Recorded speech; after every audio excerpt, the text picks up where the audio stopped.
saluons au nom de Jésus-Christ. Nous bénissons le nom de l'Éternel, lui qui nous fait cette grâce d'être devant ce HP.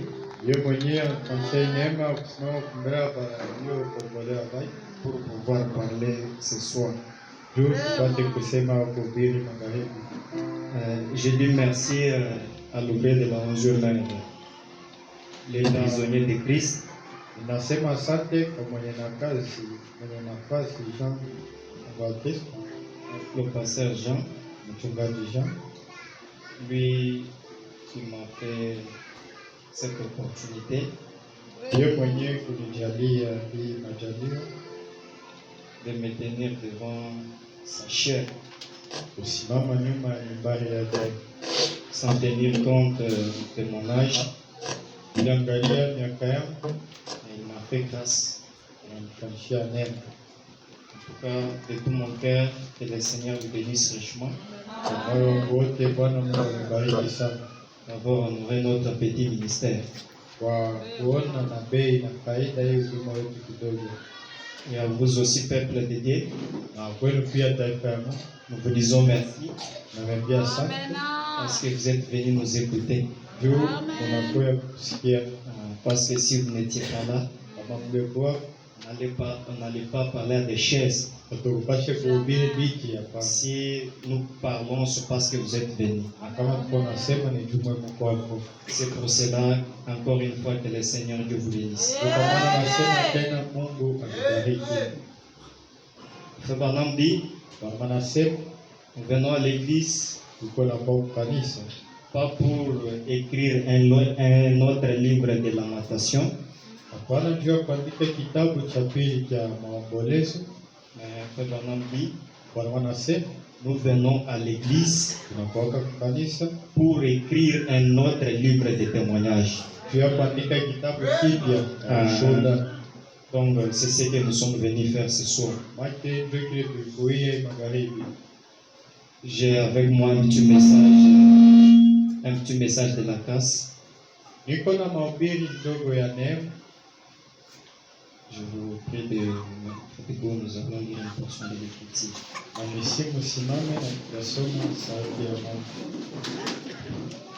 Nous lisons dans Luc, chapitre 7, verset 36. On ne va pas m'interpréter parce que la lecture est longue. Un pharisien pria Jésus de manger avec lui. Jésus entra dans la maison du pharisien et s'est mis à table. Et voici une femme pécheresse qui s'est trouvée dans la ville. Ayant su qu'il était à table dans la maison du pharisien, apporta un vase d'albâtre plein du parfum et se tint derrière aux pieds de Jésus. Elle pleurait. Et bientôt, elle lui mouilla les pieds de ses larmes.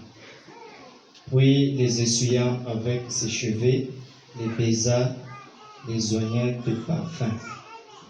Le pharisien qui l'avait invité, voyant cela, dit en lui-même, si cet homme était prophète, il connaîtrait qui est et de quelle espèce est la femme qui les touche.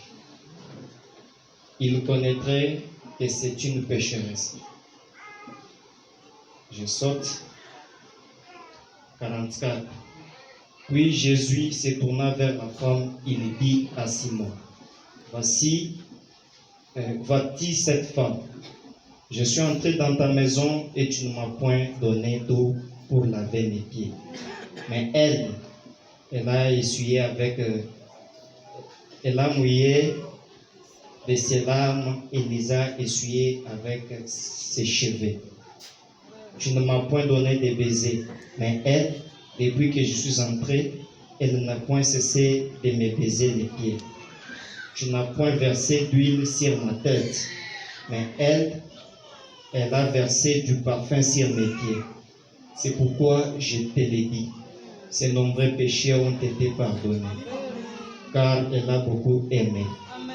Mais celui à qui on pardonne paix, aimer paix. Il dit à la femme, tes péchés sont pardonnés. Ceux qui étaient à table avec lui se mirent à dire en eux-mêmes, qui est celui-ci qui pardonne même les péchés? Mais Jésus dit à la femme, ta foi t'a sauvé, va en paix. Et mon Seigneur, Seigneur Jésus-Christ, du maître divin roi, je crois que la prière a été déjà faite pour moi par tes serviteurs. Je m'abandonne seulement à toi, je te cède la chair au nom puissant du Seigneur Sauveur Jésus-Christ, afin que tu puisses conquérir nos âmes au nom de Jésus-Christ. Amen. Amen. Nous venons de lire dans la Bible Natokea kusoma Biblia avec cette écriture que nous venons de lire. na hii maandiko tunatokea kusoma. J'ai un petit sujet Nina kina cha mahubiri que j'ai intitulé yenye niliita kupanda Une seconde grâce. neema ya mara ya pili. Une seconde grâce. Neema ya mara ya pili Il y a aussi la deuxième possibilité yenye kuwa namna ya pili ou la deuxième processus. au namna ya pili ya kutumia. C'est là que je lis une deuxième écriture. Ndio pale naongezea kwa andiko ya pili. Cette fois-ci, je suis dans 2 Corinthiens, Kwa hiyo mara nasoma Wakorintho wa pili au chapitre, depuis le premier chapitre, sura ya kwanza verset 13. mstari wa 13. C'est l'apôtre Paul qui parle. Ni mtume Paulo ndio anasema, Nous ne vous écrivons pas autre chose que ce que vous lisez. hatumiandikia vitu vingine, bali tunameandikia Biblia mnasomaka Et ce que vous reconnaissez. na vile mshajua mzuri. Et j'espère que vous les reconnaîtrez jusqu'à la fin. Na najua nadhani mtaitambua mpaka na mwisho. Mais comme vous avez déjà reconnu en partie que nous sommes votre gloire, Na vile mshajua kwa kipande kwamba sie ni utukufu wenu, de même que vous serez aussi la nôtre au jour du Seigneur. na siku Bwana atakuja na mwe mtakuwa utukufu yetu. Mon problème c'est au verset 15. Mambo ni mstari wa 15. L'apôtre Paul dit dans cette persuasion, Kwa Bwana anasema katika hii mshtuko, je voulais d'abord aller vers vous, nipenda kwenda mbele afin que vous ayez une double grâce. juu mkuwe na neema mara mbili. Vous voyez que l'apôtre Paul dans la Bible, Wale mtume Paulo Biblia il ne condamnait pas seulement les gens, asikuwa na hukumu tu bali bien qu'il condamnait, hata vile alikuwa na hukumu. mais vous verrez l'apôtre Paul à un certain moment Utaona mtume Paulo wakati ingine amener une autre dimension de la parole, alikuwa analeta kuhubiri sauti ya Mungu hatua ingine. accompagné avec beaucoup de grâce, Ilikuwa na neema mingi pour ramener au moins une fois ceux qui étaient tombés. juu ya kurudisha tena bale balikuwa shanguka, Parce que pour ramener ceux qui ont rétrogradé ou ceux qui sont tombés, juu ya kurudisha bebasha rudi kinyuma abe kuanguka, il faut amener une certaine dimension de la grâce. inabidi kuleta neema fulani ya kiwango fulani. C'est ainsi que là où nous avons lu dans Luc, Ndio pale kwa tulisoma kitabu cha Luka nous avons vu le Seigneur Jésus-Christ être appelé chez un pharisien. tuliona baliita Bwana Yesu Kristo kwa Mfarisayo. Oui, il était appelé chez les pharisiens. Yule Mfarisayo alimwalika, alimwita. Les pharisiens l'avaient appelé pour lui ridiculiser. Mfarisayo alimwita juu ya kumdharaulisha. Parce que Frère Branham dit ceci, Bwana wanasema hivi, il dit dans les temps palestinais, anasema wakati ya Palestina, lorsque on vous invitait, wakati mtu anapita kwake, Frère Branham dit en ce temps-là, il n'y avait pas de moyens de transport Bwana wanasema ile wakati ya kwema motoka na magari, et les gens devaient faire les pieds. na watu walikuwa wanatembea chini ya mkuu. C'est ainsi que le Seigneur Jésus-Christ a fait les pieds. Ndio vile Bwana Yesu Kristo atembea na mkuu. Frère Branham dit il y avait des poussières dans les balabars. Ndio Bwana wanasema barabara mkuu mavumbi, Il y avait beaucoup de poussières. kwa mavumbi ya mingi. Et des animaux avaient déféqué presque sur la route. Na palikuwa mabuchafu ya banyama walikuwa naemba fasi yote. Et le Seigneur a fait les pieds. Na Bwana Yesu alitembea na mkuu. Il est arrivé jusque chez les pharisiens. Akafika kwa Farisayo. Et le prophète dit ceci. Na Biblia inasema hivi. Il dit dans les temps, comme il y avait des poussières dans les routes, Na vile barabara mlikuwa mavumbi ya mingi vile wakati. lorsque vous arrivez au lieu du fête, Wakati unafika ukaramu. avant d'entrer pour prendre la chaise, Mbele ya kuingia mu chumba kwenye uteka. il y a une petite porte où vous devez passer. Bwana anasema koka mlango kadogo mbele ya wewe kuingia utapitia kule. Et quand vous passez là-bas, la première des choses, Na sasa unaenda kule kitu cha kwanza. Frère Branham dit c'est de vous laver d'abord les pieds. Bwana anasema ni kutosha mbegu chafu yote kwa barabara. Oui, oui, parce qu'avec beaucoup de poussière et de souliers, Kuna jasho, buchafu ba mingi.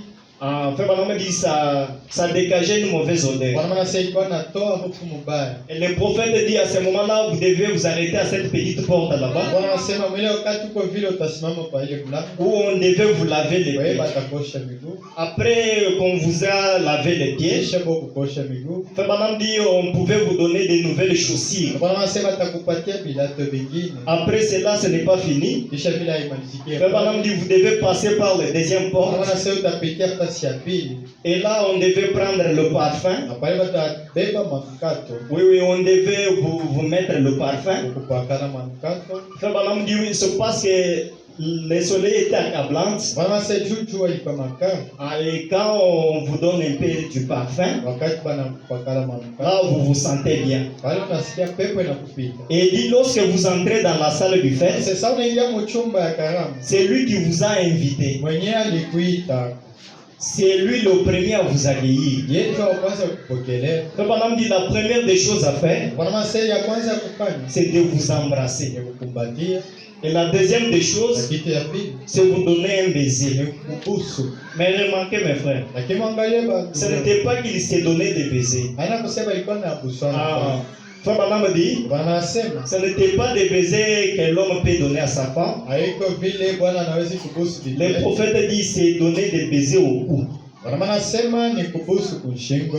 Si ce n'est pas au cou, c'est au niveau de la joue. Kama iko kushingo ni palichafa. Et Frère Branham dit, à ce moment-là, vous êtes bien accueillis. Na Bwana anasema akifanya vile anapokelea mzuri. Alors on vous donne une chaise là-bas, vous Bwana vous asseyez. anakupatia pasi ya wewe kalo nekala. Mais remarquez cet homme qui a invité le Seigneur Jésus. Sasa mimi mtu mwenye aliita Bwana Yesu. Il a invité le Seigneur. Alimuita Bwana. On n'a pas lavé le Seigneur le pied. Hasikumuosha Bwana miguu. On lui a même pas donné du parfum. Bakumpakala hata manukato. Mon Seigneur était laissé quelque part au fond Na là-bas. bwanangu balimwacha kule kumkongo abatu. Alors que ceux qui venaient, japo pale balikuwa na kwa kumkongo. on les lavait les pieds. Balikuwa na banausha mikono. Mais le Seigneur Jésus-Christ, Bwana Yesu Kristo.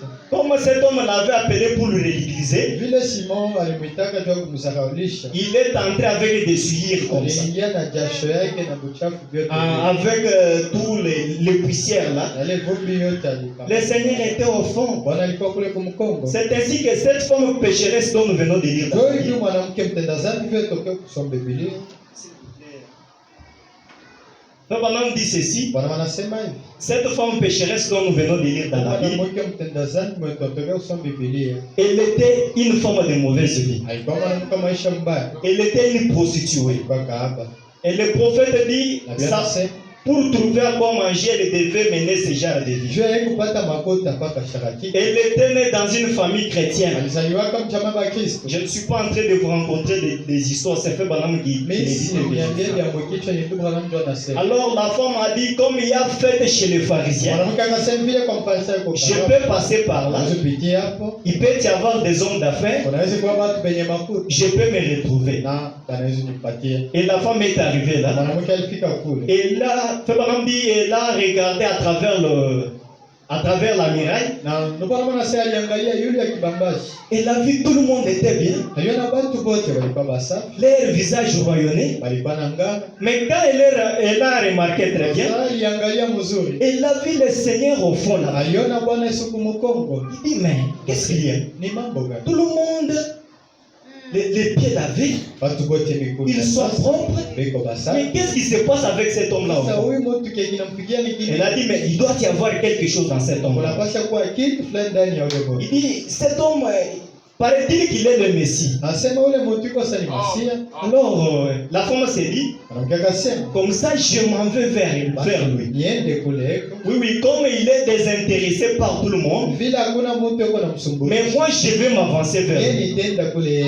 Et remarquez une chose. Tazama hiki. Frère Branham a dit, Bwana wanasema, quand la femme a pris cette résolution-là d'avancer vers le Seigneur, wakati mwanamke alibeba mpango wa kwenda kwenye Yesu alikuwa. Satan a commencé à lui révéler des choses. Shetani akaanza mfunulia Mais tu es une femme de mauvaise vie. Shuko mwanamke wa maisha mbaya. Tu es une femme de mauvaise vie. Uko mwanamke wa Tu maisha es une mbaya. prostituée. Uko kahaba. Elle va te dire que tu es prostituée. Atakwambia uko Elle ndumba. va te dire que tu n'es pas prête de s'avancer devant moi. Atakwambia ustahili kuya mbele yangu. Alors tout cela a commencé à entrer dans sa mémoire. Na ile mawazo yote kaanza ingia mkichwa mwanamke. Et Satan a commencé à dire à cette femme-là, Shetani akaanza kuambia yule tous mwanamke. ces pharisiens-là te connaissent très bien. Baiba Farisayo wote wanakujua Ils mzuri. ne te permettront jamais d'arriver devant lui. Hata kuacha uende La kumbele. femme a dit non, non, non, non. Mwanamke akasema hapa, Je vais aller. nitaenda. Je vais aller. Nitaenda. C'est ainsi qu'elle Jopani s'est dit, akasema, avec l'argent que j'ai gagné de la prostitution, na makuta nilipata kugundumba. lui est le Messie. Yeye ni Masia. Ah, il va dire que cet argent, c'est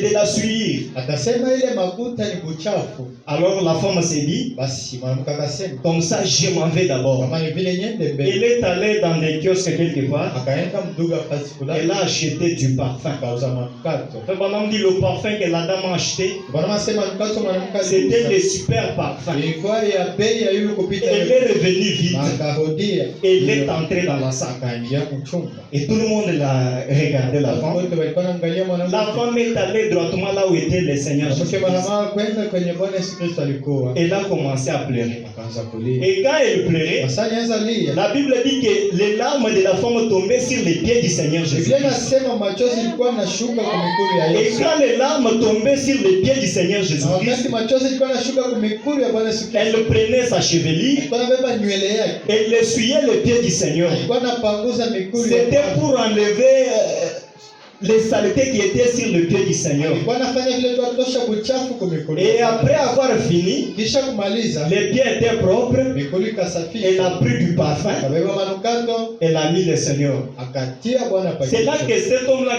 qui avait invité le Seigneur, Ndio pale Simoni mwenye aliita Bwana Yesu. il dit, mais toi, tu t'es dit que tu es le Messie. Sema wewe unasema uko Masihi. Oui, oui, tu t'es dit que tu es Dieu. Unasema uko Mungu. Comment tu n'as pas pu reconnaître cette femme qu'elle a une mauvaise vie? Je, haukutambua kusema yule mwanamke ni ndumba? Le Seigneur Jésus-Christ lui a Bwana dit, Yesu Kristo akamwambia, je suis venu ici, tu m'as invité. nilikuja hapa wewe ndio uliniita. Tu ne m'as pas lavé les pieds. Hakunyosha miguu. Tu ne m'as même pas donné le baiser. Hakunipakala busu. Tu m'as laissé comme ça. Uliniacha mpaka vile. Maintenant, cette femme, Sasa huyu mwanamke elle a trouvé que je mérite. anaona anastahili. Elle est en train de pleurer. Aliingia iko na Je te dis, toi, Simon, nakwambia wewe Simoni, c'est tous les péchés de cette femme sont pardonnés. dhambi zote ya huyu mwanamke zimesamehewa. Qu'est-ce que je veux dire? Napenda niseme nini? Qu'est-ce que je veux dire? Napenda niseme Cette nini? femme, Ule mwanamke elle avait échoué à la première grâce. alishindwaka kwa neema ya kwanza. Elle avait échoué à la première grâce. Alishindwaka neema Mais ya quand elle kwanza. s'est avancée devant le Wakati Seigneur alienda Jésus, mbele ya Bwana Yesu Kristo, lui plein de compassion, yeye kwa tena plein de huruma, bonté, tele na wewe. il n'a pas regardé l'état de la femme. Akaangalia maisha ya mwanamke. Il lui a accordé une seconde grâce. Alipatia neema mara ya Vous pili. me permettez de lire Frère Branham? Mtikie nisome ndugu Branham. Lavez les pieds du Seigneur. Lavez les pieds de Jésus. Mwambie ndugu Branham muoshe miguu ya Yesu. Lavez les pieds de Jésus. Muoshe miguu ya Yesu. Le prophète dit quelque chose. Nabii anasema kitu fulani. En parlant de cette femme-là, Yuko nasemeza kuhusu le mwanamke. au paragraphe 37, Kifungo cha 37. c'est une prédication du 1957. Ni Mabia tarehe 19. Le saint prophète dit ceci. Nabii mtakatifu anasema hivi. Est-ce que je scandalise quelqu'un quand je dis le saint prophète? Eti na kwanza mtu anasema nabii mtakatifu. Vous allez me supporter, c'est comme ça que j'aime l'appeler. Atavumilia ndio vile anapenda kumwita. Le bonhomme dit, oh, mais je ne peux pas. C'est la femme qui s'est disait. Ndio anasema huyu mwanamke alikuwa anasema sitaweza. Donc c'est Satan qui inspira cette femme-là de ne pas s'avancer devant le Shetani Seigneur. alikuwa anapatia yule mwanamke akili asiende mbele. Oh, mais je ne peux pas. Lakini sitaweza. Je ne peux pas. Sitaweza pa. Si je me présentais devant lui, Nikienda mbele yake, il saura quel genre de femme je suis. atajua niko mwanamke maisha Et gani. je ne peux pas prendre cet argent que j'ai gagné de la sorte. Na siwezi kubeba makuta nilipata mbuzi. Il saura comment j'ai gagné cet argent. Atajua nilipatia ile makuta. Ah, c'est ce que cette femme-là se Ndio disait. kile yule mwanamke alikuwa anasema. Il saura de quelle façon j'ai gagné cet argent. Akajua ni namna gani nilipatia hii makuta. Elle s'est dit, Na akasema, de l'argent gagné de la sorte makuta nilipatia mbusharati n'est pas propre. haiko safi. Madame dit, il le saura. Ye, mwanamke akasema Yesu atajua. Parce que je crois que c'est lui le Messie. Kwa sababu naamini yeye ndio Masihi. Madame dit, oh, Wanasema oh, je sais qu'il est traité comme si, comme il se doit. Bwana anasema ule mwanamke alianza kuona Yesu muhali yenyewe inapasha, inastahili. Mais je ne pourrais pas prendre cet argent. Fait Madame répète presque ce qu'il venait de dire. Bwana anarudishia bila alitoka kusema siwezi bego mtabu sharati kupatia Yesu. Maintenant écoutez. Msikie sasa. Nous parlons de la seconde grâce. Tunasemea neema mara ya pili. Tu peux être là Unaweza kuwa à cause de la vie que tu as menée dans le passé. juu ya maisha yako ya zamani. Parce que nous tous auparavant nous étions païens. Tushekote zamani tulikuwa bapagani. Autrefois nous étions païens. Zamani tulikuwa bapagani. La Bible dit on agissait selon les esprits de la chair. Biblia inasema tulikuwa naishi kufatana na matamaa ya mwili. Maintenant Dieu nous a appelés. Na Mungu alituita. Et surtout il nous a appelés à ce message Na alituita kwa mini ujumbe. pour mener une autre vie, une nouvelle vie. Juu ya kuwa na maisha mpya, maisha mengine. Maintenant tu peux être là Unaweza kuwa pale. en train de penser à ce que tu avais fait. Uko nakumbuka vile ulifanya. Peut-être tu avais tué quelqu'un. Zenye uliwaka mtu. Peut-être tu avais commis adultère. Au ulisharatika. Et tu penses que dans cet état-là, le Seigneur ne peut pas t'accueillir. Unadhani katika ile hali Bwana Peut-être à cause de ce que tu as fait, je ne sais pas moi hier. asijue vile ulifanya jana. Tu te dis que le Seigneur ne peut pas me recevoir. Unasema Bwana sitanisikia tena. Et tu te sens déchu de la Na grâce. unasikia unatoka chini ya neema. Je vais te dire ceci. Nataka kwambia hivi. Le Seigneur Jésus-Christ Bwana Yesu Kristo. est plein de compassion, Uko tele na plein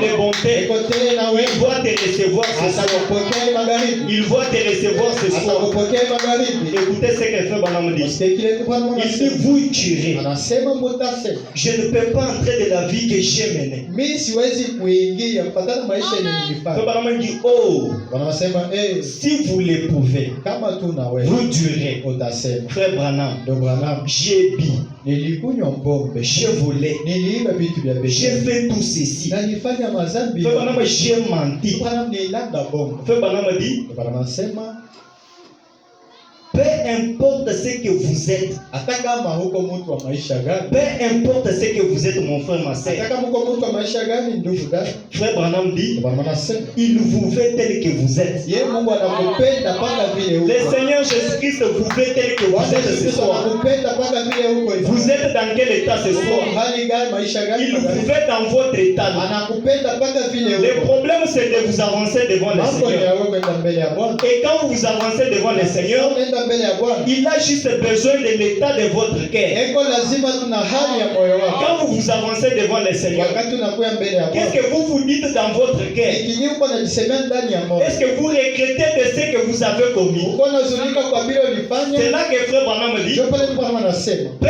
importe dans quel état vous vous retrouvez ce soir, hata kama uko na maisha gani, peut-être vous avez rétrogradé, zingine ushakwambia. peut-être vous avez menti, Zingine ulilala. il vous est arrivé de boire. Bilikufikia unakunywa Dans votre état là, mwile hali mwile Frère Branham dit, Dieu te veut tel que tu es ce soir. Kupenda mpaka vile uko Dieu te veut tel que tu es ce Mungu soir. anakupenda mpaka vile uko. Frère Branham parle de l'aigle dans un cage. Bwana anasemea tai mwenyewe anafungia mu kazi. Il dit qu'il était accompagné un jour de l'une de ses filles. Anasema alikuwa pembeni na binti wake mmoja. Alors il passait par là. Alikuwa anapitia pale. Il a vu l'aigle dans un cage. Akaona tai mkubwa ndani ya lupango basi amfungie. Et Frère Branham dit, Bwana anasema l'aigle selon sa vision, tai kufatana na bifuko. c'est d'aller plus loin. Ni kuruka yulu Frère sana. Branham dit l'aigle Bwana monte. anasema tai anapandaka. Il monte plus haut. Anapandaka sana kuruka yulu. Mais Frère Branham dit cette fois-ci l'aigle était dans un cage. Ule tai yali balimfungiaka mpango. Et l'aigle quand il était dans le cage, Na wakati ule tai balimfungia mpango. l'aigle n'avait pas croisé les bras parce qu'il était dans un Tai cage. asikunyamazaka kimya juu balimfungia. Frère Branham dit l'aigle l'aigle essayait de s'en débarrasser. Ndio maana nasema ndio alikuwa anapima kutoka. L'aigle essayait de se débarrasser. Sasa alikuwa anapima kutoka. Et fait pendant me dit quand l'aigle essayait de sortir de cette cage, Mama sasa wakati ndio alikuwa anapima kutoka vile il cognait sa tête contre les cages. alikuwa anajipiga kichwa kwa byuma. Pendant me dit le sang jaillissait. Mama anasema damu ilikuwa inatoka. Et ça faisait très mal. Na ilikuwa inauma sana. Mais l'aigle se voyait. Lakini ndio alikuwa Il dit mais moi ma vision c'est d'aller plus haut. Ile nia yangu ni kuuga Mais yule. comment je suis dans un cage? Je pasha nifungia. Non, normalement je dois sortir. Kabisa paka nitoke. L'aigle s'est dit normalement je dois sortir de Sasa cette akasema mimi paka nitoke. malgré le sang jaillissait de sa tête. Hata vile damu ilikuwa inavuja toka. Fait pendant me dit l'aigle voulait toujours s'en Mama débarrasser. anasema ndio alipenda tu kutoka vile Le lupango. prophète s'est arrêté. Nabii akasema Il dit quelle horrible chose que je n'ai jamais vue. kitu gani kibaya kenye siaona. Fait pendant me dit Bwana anasema je pense à des hommes et des femmes niko na waza bandugu na nés badada. pour être des chrétiens, Benye balizaliwa tu kwa Bakristo. mais Satan les a mis dans des cages du Shetani péché, sasa bafungia mu maisha ya dhambi. dans des cages de la maladie. Sasa bafungia mu vifungo vya Ils magonjwa. ne sont pas libres. Bako huru. Satan les a mis là-bas. Shetani abatia moyo. Ils ne sont pas libres. Bako huru. Ils ont des péchés. Biko na dhambi. Ils ont des maladies. Biko na magonjwa. Ils veulent s'en sortir. Wanapenda kutoka. Ils veulent s'en sortir. Wanapenda kujifungua. Et que, je vais te dire ceci. Na wanapenda kuambia hivi. Lorsque Dieu te voit, Wakati Mungu anakona. que tu es l'aigle dans un Uko cage time ulipango basi. et que tu veux t'en Na débarrasser, unapenda kutoka ama c'est là que kujifungua. deviendra la seconde grâce. Ndio pale neema ya pili C'est là itakuwa. que Dieu te donnera une seconde Ndio pale grâce. Mungu atakupatia neema ya pili. Car Frère Branham a dit, Ndio Bwana anasema aussi longtemps que l'aigle vieillit, ingawa mtaa iko na zeka, elle a une croix sur sa face. iko na kivimbo mbele ya uso yake. Ah, Frère Branham a dit maintenant, cette croix-là qui est sur sa face, Bwana anasema ile kivimbo iko mbele ya uso yake, cela empêche sa vision. ile itamzibia pamacho, asitaanza kuona mzuri, Et il ne voit pas. asitaona mzuri. Alors Frère Branham a dit, Bwana anasema qu'est-ce que l'aigle fait? tana anafanya kanini? Il monte. Iko na panda, Il monte plus haut anapanda yule dans sana les dimensions. mu viwango vya yule, Et il descend. na anashuka, Il se frappe sur les rochers. iko na jipika pa mwamba. Frère Branham a dit, Bwana anasema quand il se frappe sur les rochers, wakati anajipika pa ribwe, les sang jaillit. damu iko na vuja. Frère Branham a dit, Bwana anasema et ça fait très mal. na biko nauma sana, Mais malgré ça, hata vile l'aigle tai va encore monter pour la deuxième fois. atapanda tena mara ya pili, Il va encore monter. atapanda tena, Il viendra encore se frapper sur les atapanda tena rochers. kujipika pa ribwe, Et les sangs vont encore sortir. itatoka tena ya mingi Et ça, c'est très mal, ça fait très na mal. vitauma tena Mais kupita, l'aigle ne va pas abandonner. lakini tai Il sitachoka, va encore monter pour la troisième fois. atapanda tena mara ya tatu, Va peut-être la quatrième fois. mara ya nne, Peut-être la cinquième ya fois. mara ya tano. Pourquoi? Juu ya nini? Pour s'en débarrasser de cette croix. Juu ya kutosha ile kivimbo, Parce que cette croix-là empêche sa vision. juu ile kivimbo inamzibia asione Vous mzuri. vivez dans un environnement d'incrédulité. Huko naishi na batu bafanya vibaya batokwamini, Vous êtes dans cet environnement-là huko d'incrédulité. katikati ya bale batu batokwamini, Aussi longtemps que vous durez dans le christianisme, ingawa ungali Mkristo, Frère Branham dit vous attrapez une croix. ndio maana sasa utapata ile kivimbo Et cela empêche votre vision. na ile iko na kuzibia usione Cela vyenyewe empêche unafanya. votre intimité avec Dieu. Na ile na kuzibia usione La muhusiano na meilleure Mungu. chose à faire, Kitu cha kizuri cha vous kufanya, êtes un aigle, uko tayari, ne croisez pas les bras. usifunge mikono, Montez, panda, vous devez monter. unapaswa Mais kupanda. pourquoi vous montez? Na juu ile uko unapanda, C'est pour vous en débarrasser de cette croix. juu ya kutoshana na vile maisha. Parce que cela vous empêche de mener la vie chrétienne. Ile iko na kuzibia kuishi maisha ya Kristo. Oui, oui. Cette croix-là fait que j'étais l'opprobre sur la Ile parole. vizuizo inatufanya utupishe neno. Et vous n'allez pas croiser les bras parce que vous avez une croix. Hautafunga mikono juu uko na ile kivimbo. L'essentiel c'est de monter. Ya maana ni ya kupanda. Vous montez dans les lieux célestes. Panda mbiango vya juu. Vous montez dans les lieux célestes. Panda mbiango vya Et juu. quand vous revenez, Sasa unarudia. vous allez vous frapper sur les rochers. Utachipika pa mwamba. Les rochers des âges. Mwamba nyakati. Qui est le Seigneur Jésus-Christ. Anaitwa Bwana Yesu Kristo. Le rocher qui a été frappé. Mwamba iliyopigiwa. C'est ce que vous devez devez faire ce soir. Ndio unapasha kufanya hii magharibi. La grâce de Dieu est encore disponible. Neema ya Mungu ingali. La grâce de Dieu est encore là. Neema ya Mungu ingali. La grâce de Dieu est encore là pour Neema ya vous. Mungu iko hapo juu Ne yako. vous découragez pas. Usifadhaike. Je connais bien les tactiques de Satan. Najua mayele. Il veut vous montrer comment vous avez mené une mauvaise vie. Anapenda kukumbusha vibaya vyote ulifanya. Alors que Jésus-Christ a suspendu les sacrifices sanglants pour vous. Ile saa Yesu Kristo alionyesha sadaka. Alors demandez à Satan ce soir. Asiuliza shetani. Mais si toi tu me dis que j'ai péché, alors à quoi sert les sacrifices sanglants? Kazi ya ile sadaka ya damu ni kazi gani? Une seconde grâce est encore disponible. Neema ya pili ngali ndugu dada. Nous pourrons parcourir presque toute la Bible. Tunaweza kusoma Biblia mzima. Vous verrez que à chaque fois que quelqu'un tombait, Utafungula kila mara mtu alikuwa anaanguka. Dieu lui accordait toujours une seconde grâce. Mungu alikuwa anamjalia neema ingine. Dieu lui accordait toujours une seconde Mungu alikuwa grâce. anamjalia neema ingine paka. Parlons de l'enfant prodigue. Tuseme ule mtoto mpotevu. Cet enfant Ule mtoto qui avait pris les biens auprès de son père mwenye alibeba mali mbele ya babake et qui était parti très loin. na alienda mbali sana. La Bible dit cet enfant est allé dans des débauches Na Biblia nasema ule mtoto na ile makuta akaenda busharati. et quand tout l'argent qu'il avait pris était terminé, Wakati makuta yote alibebaka ilimwisha. il s'est dit non, non, non, non, Akasema hapana, je me lèverai, nitakamata mpango, je m'en irai nitaenda vers mon père. kwa baba yangu, Je lui dirai, Père, nitamwambia baba, je ne suis pas digne d'être appelé ton fils. sistahili kaniite tena mwana wako.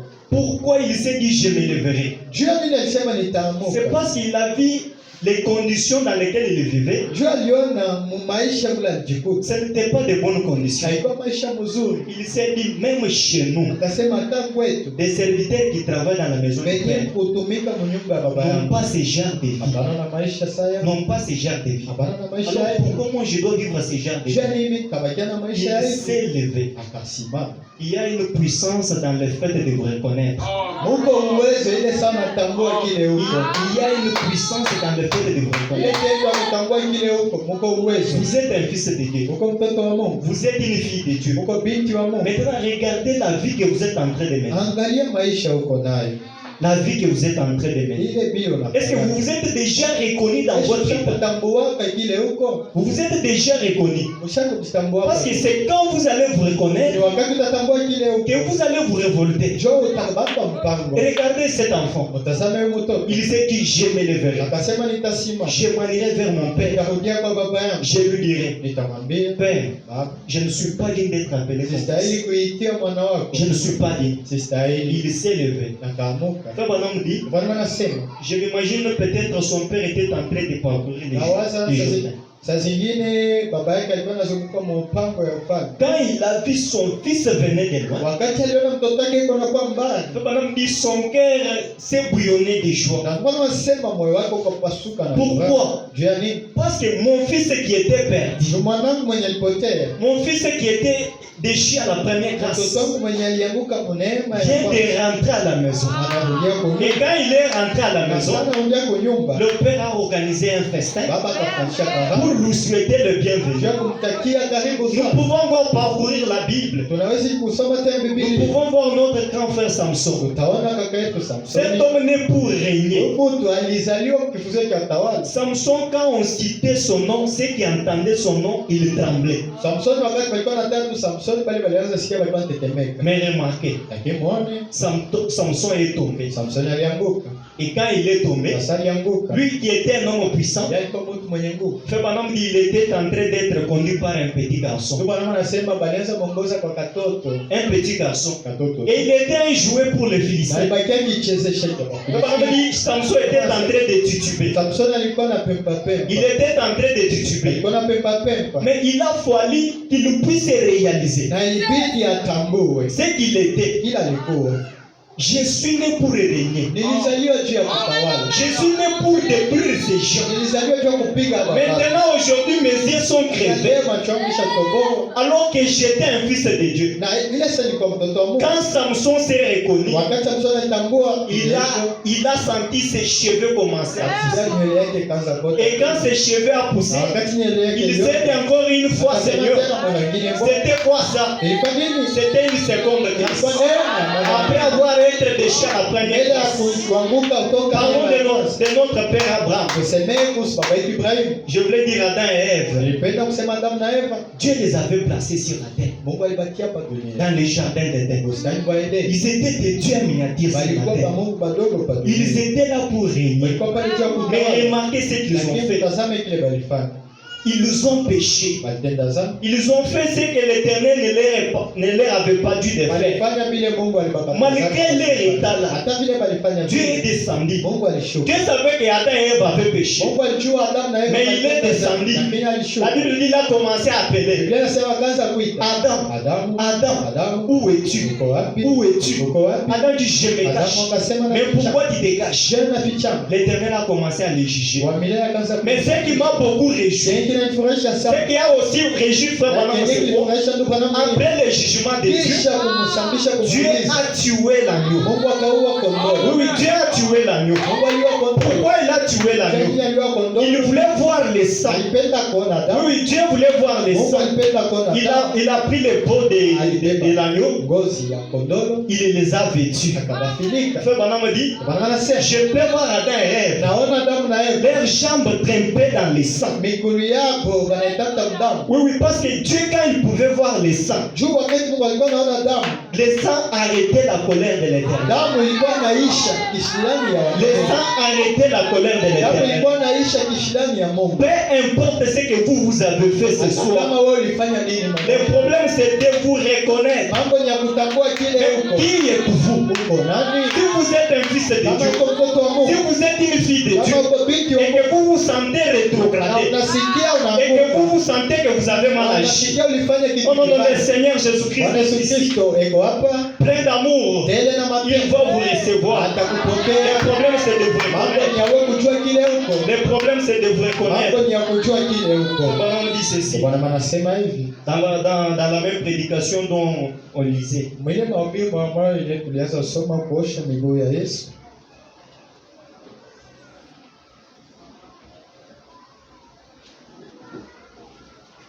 Il dit ceci. Anasema hivi. Il dit, je prends 42, Makumi nne na mbili kifungu. je prends les milliers. Nasoma pale kwa katikati. Bwana me dit, mais vous parlez des gens qui sont tombés. Bwana anasema, Mungu anasema kuhusu bebasha mbuka Oui, mzambi. oui, parce que les gens qui sont tombés, Juu basi bebasha kwa mbuka mzambi. donc pour eux, on parle de par-ci par-là. Juu yako basi yoko taenda utasikia beko na bashima. Bwana me dit, vous parlez des gens qui sont tombés. Bwana anasema, Mungu anasemeza sana kuhusu bebasha mbuka mzambi. Il dit, frère, Anasema bambi. Jésus est mort pour sauver ceux qui sont tombés. Yesu kenye alikufia kwa msalaba alijua kuokoa benye balianguka. Oui, oui, Jésus est mort pour sauver ceux qui sont tombés. Yesu alikufa kwa msalaba kwa kuokoa benye C'est pourquoi la Bible dit Kama Biblia inasema que ceux qui sont debout benye kwa na nguvu. prennent garde de ne pas tomber. Bakalamuke tu S'il y a basi. quelqu'un qui a tombé, Kama kuko mtu anaanguka. peut-être dans le péché, je ne sais pas quoi, Zambia. peut-être dans n'importe quel péché vous avez tombé, Zambia yoyote mwenye ulianguka. Jésus-Christ est mort pour vous. Yesu alikufa juu yako. Jésus-Christ était mort pour Yesu vous. alikufa juu ya Et Yesu. revenez seulement à lui. Na murudilie tu. Avec votre cœur sincère, Na moyo wako il va vous recevoir. atakupokea. Parce que écoutez ce que fait Branham dit. Usijeke ndugu na Il manasema. dit ce que cette femme-là faisait dans la Bible Anasema kila na mwanamke alikuwa anafanya Biblia. en pleurant au pied du Seigneur. Kulia kwa miguu ya Yesu. Ce Branham dit elle se repentait. Ndio maana anasema ilikuwa namna kuonesha huzuni yake kwa bila nifanya. Elle se repentait du mal qu'elle avait fait. Alikuwa na huzunika kwa vibaya Elle bila se nifanya. disait, je suis une dame dont je méritais avoir le mariage. Anasema niko mwanamke mwenyewe sasa alipasha kuwa kwake na Bwana. Mais voilà la vie que j'ai Lakini menée. angalia vile nilianza fanya. Elle était en train de se repentir. Alikuwa iko na huzunika sana juu ya ile maisha. Frère Branham dit, Ndio maana wanasema, il dit frère, anasema ndugu, vous ne pouvez jamais hauwezi kama regarder Jésus-Christ en face kuangalia Yesu uso kwa uso sans vous sentir coupable. bila wewe kujisikia uko mubaya mbele yake. Oui, oui, entrer dans la présence du Dieu trois fois saint. Ukiingia muwepo wa Mungu mtakatifu mara tatu Et vous êtes là sans péché. na uko pale unajikuta Moi, je ne crois pas. Mimi sidhani hivi. Frère Branham dit, Bwana vous anasema ne pouvez pas entrer dans la présence du Seigneur Jésus-Christ hauwezi kusimama mbele ya Yesu Kristo et ne pas vous sentir coupable. na ukumbuka hata kitu kibaya kimoja unafanya. Non. Hapana. C'est impossible. Haiwezekani. Frère Branham dit, Ndio maana wanasema la femme, elle voit tous ses péchés. mwanamke akaona dhambi yake yote, Elle a commencé à revoir sa mauvaise vie akaanza kukumbuka maisha yake yote mbaya et sa mauvaise réputation. na ile kavumu mbaya pasha mwende. Ils apparaissaient juste là devant elle. Na Mafarisayo bali Non, ces péchés-là. dhambi yake ilikuwa na mkuya tu, Parce qu'elle était dans la présence du maître. juu alikuwa mbele ya mtawala. Et dans la présence du maître, rien n'est caché. Hakuna kinachoweza kuficha. C'est ainsi qu'elle a commencé à voir sa mauvaise vie. Ndio pale akaanza kuona kukumbuka maisha yake yote mbaya. Elle a commencé à voir sa mauvaise réputation. Akaanza kuona kavumu yake mbaya. Et quand elle a vu cela, Na wakati aliona vile vile, elle a commencé à pleurer. akaanza kulia. Elle a commencé à pleurer. Akaanza kulia. Et quand elle pleurait, Sasa alianza lia. elle prenait sa chevelure, Alikuwa anakupa nywele yake. elle essuyait. Alikuwa anapanguza. C'était la repentance. Ilikuwa toba. Elle se repentait du mal qu'elle avait Alikuwa fait. anatubu kwa vibaya vile alifanya. Elle se repent. Akahuzunika kutubu. Les larmes coulaient sur ses joues Machozi ilikuwa inavuja et tombaient sur ses pieds. alikuwa anaanguka kwa mikono Et yake. elle lavait les pieds avec ses larmes. Alikuwa anawisha kuosha mikono na ile machozi. C'est ce qu'elle avait fait. Ndio kile alifanya. Donc c'était la repentance. Ilikuwa huzuni toba. Après avoir été dans la présence de Dieu. Kisha kusimama mbele ya Yesu. Après qu'elle a vu qu'elle avait mal agi. Kisha yeye kuvumbula alifanya vitu Elle vibaya. a commencé à se repentir. Akaanza kuzunika kutubu. Non, non, Seigneur, Hapana Bwana, je me suis mal comporté. niliishi mubaya. Je ne devais pas me comporter de cette manière. Sikupashe kuishi vile En tant que chrétien, kama vile Mkristo. voilà la vie que j'ai menée. Tazama maisha vile Et si nilifanya. vous venez de cette manière-là devant le Seigneur Kama Jésus-Christ, unakuwa mwile hali mbele ya Bwana Yesu. parce que lui a besoin juste de l'état de l'âme. Juu yako tu lazima na hali ya nafsi yako. Lui a besoin juste de voir la sincérité de votre cœur. Napenda tu aone nafsi yako Et quand le tayari. Seigneur voit que vous le faites de tout votre cœur, Wakati Bwana anaona tukitayarisha kabisa, il va vous accorder une seconde grâce. atakupatia neema mara ya pili. Frère Branham dit, Bwana dans anasema l'amour du vin, mapendo ya Mungu, mahubiri yake. il dit, peu importe dans quel état un homme se trouve, Anasema hata kama mtu yuko na maisha gani, il est toujours un fils de Dieu. yeye ni mpaka mtoto wa Mungu. Elle est toujours une fille de Na Dieu. yule ni mpaka binti wa Mungu. Peu importe dans quel état vous vous retrouvez ce soir, mon Hata frère, kama ma uko na soeur. maisha gani, Frère Branham dit, vous êtes toujours un fils de Dieu. Bwana anasema wewe uko mpaka mtoto wa Mungu. Et le diable ne vient pas vous dire des choses. Shetani asiko kuambia vitu. Frère Branham dit, peu importe dans quel état vous vous retrouvez. Bwana anasema hata kama uko na maisha gani, Peut-être vous avez menti. saa zingine ulidhani Peut-être vous avez fait je ne sais pas au quoi. ulifanya dhambi gani, Dans votre état là, ce soir, mpaka mwile maisha uko nayo le saint magari. prophète dit, vous êtes toujours un fils de Na Dieu. Biblia mtakatifu anasema uko mpaka mtoto wa Mais Mungu. il dit, vous êtes juste déçus. Lakini wanasema uko tu mwenye kutoshewa, Vous êtes déchus. unaanguka. Et quand un enfant tombe, Na wakati mtoto c'est anaanguka pour se relever. ni pia kulamuka. Quand l'enfant tombe, Wakati mtoto anaanguka ce n'est pas pour rester dormir là. unajua kupatia mwenye kulala. Quand l'enfant tombe, Wakati mtoto c'est anaanguka pour se relever. unajua lamuke. Et vous devez vous Na relever. unapasha Parce lamuka. que vous êtes une fille de Dieu. Uko binti wa Mungu. Vous êtes un fils de Uko Dieu. mtoto wa Mungu. Peu importe dans votre état ce soir, Hata kama uko na maisha gani vous magani, êtes toujours un fils de uko Dieu. mpaka mtoto wa Mungu. Mais vous êtes par terre. Lakini ukisha kuanguka, Vous êtes dégénéré dans votre âme. usha kuanguka nafsi yako. Laissez que les prophètes puissent le dire lui-même. Mwache nabii aseme peke.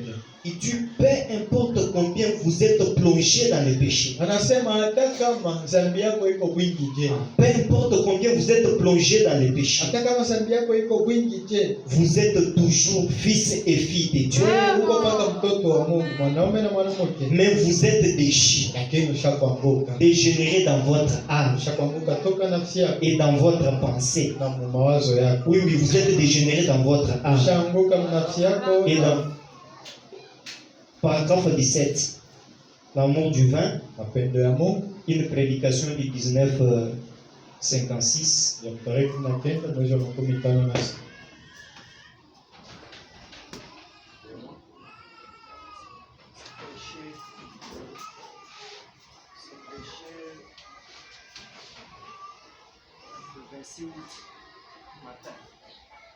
Tarehe 16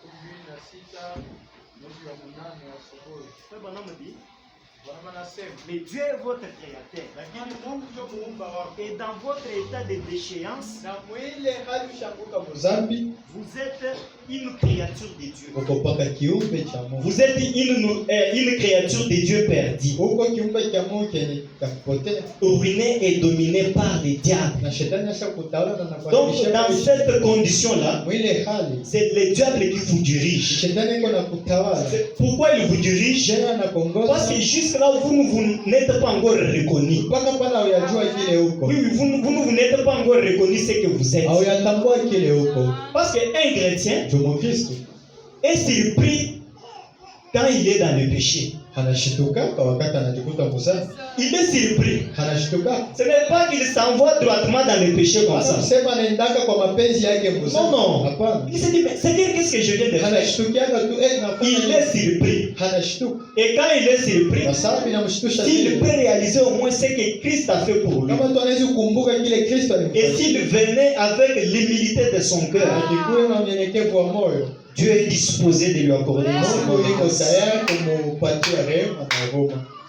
Laissez-moi continuer avec les prophètes. Dieu ne veut pas qu'aucun de vous périsse. C'est ça le dessein de Dieu. Frère Branham dit, Dieu n'a jamais envoyé une personne en enfer. Lui est plein d'amour, plein de passion. Mais comment est-ce qu'il il va vous envoyer en enfer? Branham dit non. C'est plutôt l'homme lui-même qui s'en va en enfer lui-même. L'homme lui-même dit, moi je m'en vais en enfer. Il fait l'effort d'aller en enfer. Mais ce n'est pas dans l'intention de notre Créateur. Quand il nous avait créés, il nous avait mis, nous étions des dieux en miniature sur la terre. Et même lorsque nos premiers parents avaient péché, l'Éternel n'a pas croisé les bras. Il est encore descendu. Il a dit, malgré que tu es échoué à la première grâce, je vais t'accorder une seconde grâce, afin que tu puisses revivre. Afin que tu puisses revivre. De la même manière que Dieu fait revivre les ossements desséchés, il est descendu pour accorder une seconde grâce.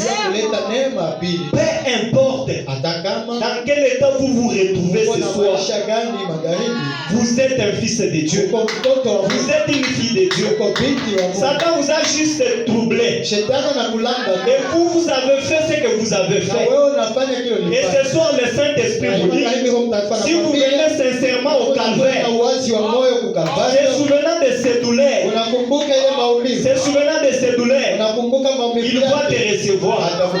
Il est plein de bonté. Jésus-Christ est plein de compassion. Il va te recevoir. Il va te recevoir. Ça, je le dis de tout mon cœur. Il va te recevoir. Oh, merci Seigneur Jésus. Merci Seigneur. Peu importe mon état, si je viens à Dieu, oh Seigneur Jésus, oh Père, mais qu'est-ce que j'ai fait? Je ne devais pas faire ceci. Mais vous plairez devant le Seigneur. Vous plairez devant lui. Oh, il est là. Il va te recevoir. Il te dit, reviens brebis errante.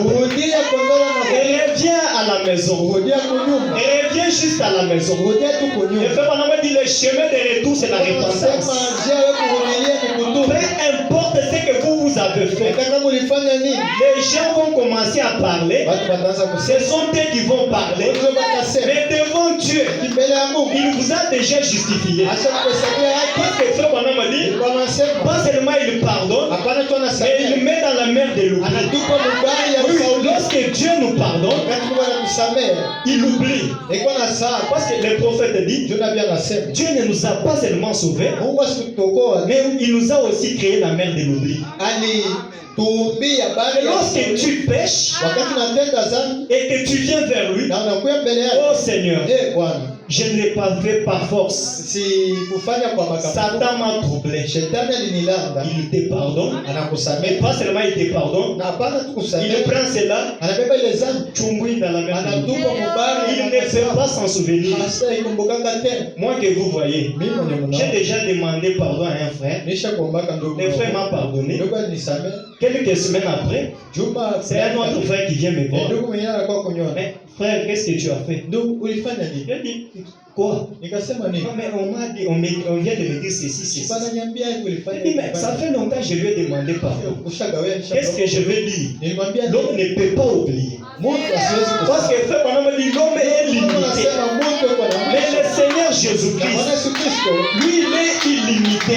Lorsqu'il te pardonne, wakati il anakusamehe ne peut pas s'en souvenir que tu as péché. asitakumbuka kwamba ulitenda dhambi. Il ne peut pas s'en souvenir. Asiwezi kusabu.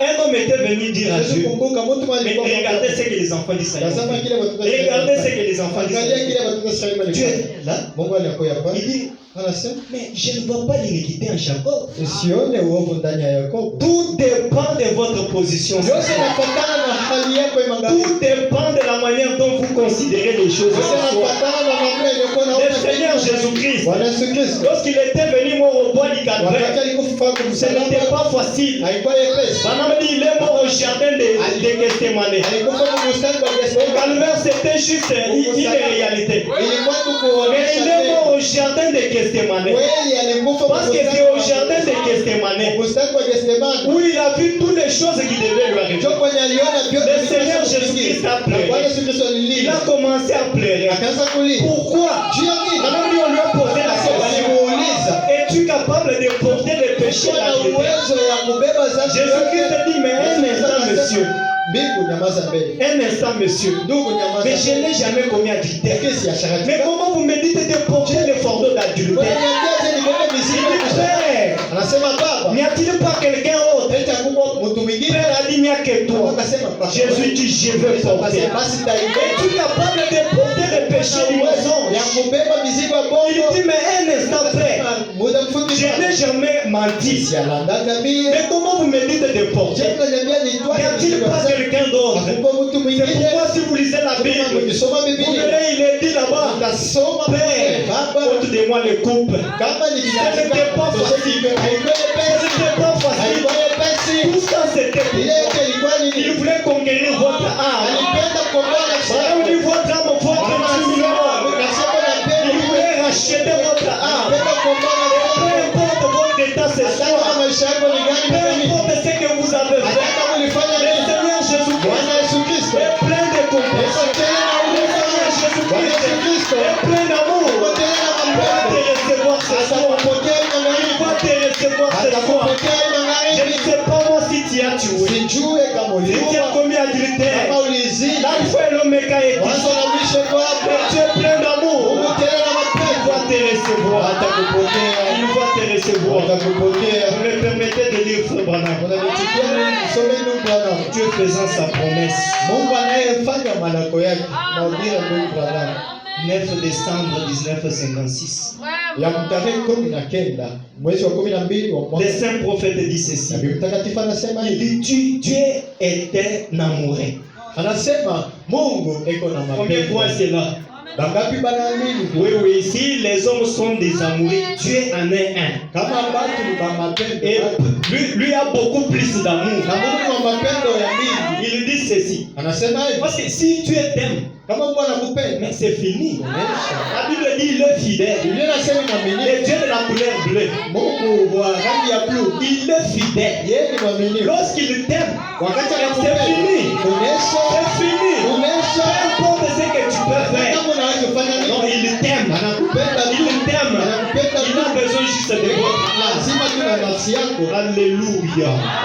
Le bonhomme dit Dieu est un amoureux. Bwana anasema Mungu ni wa mapendo. Il dit Dieu est amour. Anasema Mungu ni upendo. Dieu a tant aimé le monde Mungu alipenda dunia sana. que lorsque les gens étaient méprisables, Wakati haukwewa bado walikuwa nasarauliwa. il a donné son fils pour rendre ceci aimable. Alitoa mwana wake juu bado. Et Dieu, 3 points, ne termine pas la phrase. Mungu mtakaposimalize mstari. Le bonhomme dit voici ce qu'il y a.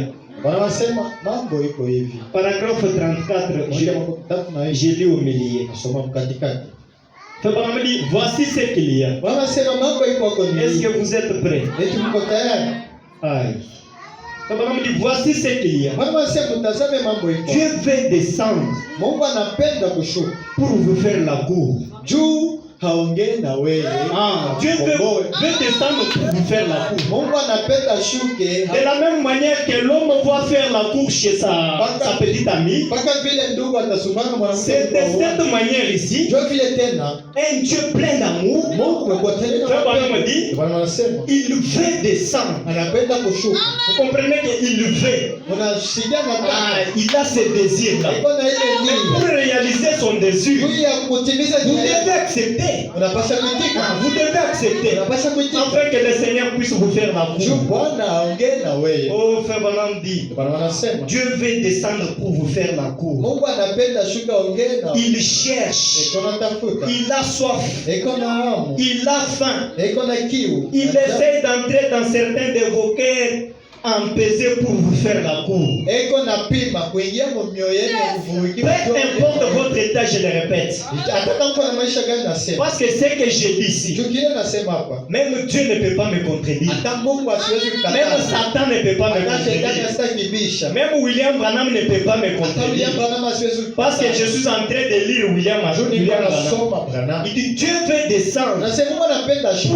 vous faire la cour. Juu ya kuongea na wewe. Un Dieu 3 fois saint. Mungu mtakatifu mara Lui, tatu. le maître de l'univers. Yeye muumbaji wa ulimwengu. Lui, le commencement et la fin. Yeye mwanzo na mwisho. Lui qui a créé toutes choses. Anayeumba kila Lui kitu. qui a appelé toutes choses à Yeye mwenye l'existence. aliumba kila kitu. Lui est un Dieu 3 fois saint. Yeye Mungu mtakatifu Qui, mara tatu. quand les anges passent devant lui, Mbele yake wakati wa malaika wanapita. il dégage une mauvaise odeur devant le Seigneur Mbele ya Bwana à banatoka. cause de sa sainteté. Juu ya utakatifu. Mais il veut descendre Lakini anapenda shuka. pour vous faire la cour Juu aongee na du wewe. fond de votre cœur. Ndani ya moyo wako. Est-ce que vous acceptez? Eti unaitika. Vous acceptez que Dieu puisse descendre, Unaitika Mungu ashuke. qu'il puisse faire la cour. Aongee na wewe. Dieu a besoin de votre Mungu cœur. lazima na moyo wako. Dieu a besoin de votre cœur. Mungu lazima na moyo Dieu a wako. seulement besoin de votre Mungu cœur. lazima tu na moyo wako. Le livre d'Exode, première partie. Maubia ndugu Branham kitabu cha Kutoka sehemu ya kwanza. 5 octobre 1955. Ya tarehe 5 mwezi ya 10 mwaka 15 Paragraphe 18. Fungu cha 18. Frère Branham dit ceci. Bwana anasema hivi. Il dit, bien, Vema. la tête de chaque attribut du péché, Kichwa cha kila kitajiko cha dhambi c'est le péché. ni dhambi. Et lorsque Jésus vint s'occuper du péché au calvaire, Na wakati Yesu alikuja kumaliza mambo ya dhambi kwa msalaba, il tua les péchés. aliuaka dhambi. Il a tué chaque attribut qui est attaché à lui. Aliua kila kitajiko kenye kuungana na dhambi. Frère Branham dit Bwana Amen. anasema amen. Et il nous a complètement rachetés Na alitukomboa toka dhambi. et ramenés à Dieu. Na aliturudisha. Et aujourd'hui, Na leo nous sommes fils et filles de Dieu, tuko watoto wa Mungu, wanaume na wanawake, parfaitement rachetés. kweli kweli penye Je kukombolewa. me sens bien. Nasikia mzuri sana. Parce que autrefois nous étions païens. Tusamani tulikuwa bapagani. Oui, oui, on agissait selon les désirs de la chair. Tulikuwa naishi patana na Mais tamaa. remarquez son amour Lakini mtazame mapendo a été projeté à notre égard. ya alitupenda sana. Aujourd'hui, nous sommes croyants et croyantes du Leo message. tuko waaminifu, wanaume na wanawake wa ujumbe. Ce n'est que son amour Ni mpaka mapendo yake rendu manifeste. yenye kutiliwa peupe, Rendu manifeste yenye pour nous. kuonekanika juu Et yetu. quand je lis ceci, Na wakati nasoma hii, je me sens très bien. nasikia mzuri Le Branham sana. dit parfaitement racheté par un rédempteur parfait, Kweli kweli penye kukombolewa kwa mkombozi mkamilifu, le Seigneur Jésus-Christ. Bwana Yesu Kristo. Il dit bien, Anasema mzuri, nous n'avons pas encore la plénitude. bali hatuko tena na hoteli. Oui, oui, Frère Branham dit Bwana anasema nous n'avons pas encore la plénitude. hatuyakuwa na hoteli. Il dit c'est vrai, Anasema vema, mais nous avons les gages de notre salut, lakini tuko na maripo ya wokovu yetu qui est le Saint-Esprit. yenye kuwa ni Roho Mtakatifu. Nous avons les gages. Tuna maripo ya hakikisho. Le prophète dit maintenant, Nabii anasema sasa, nous n'avons pas échappé à l'empire de la tentation. anaposema hivi tushapata hakikisho Roho Mtakatifu, hatutapata majaribu.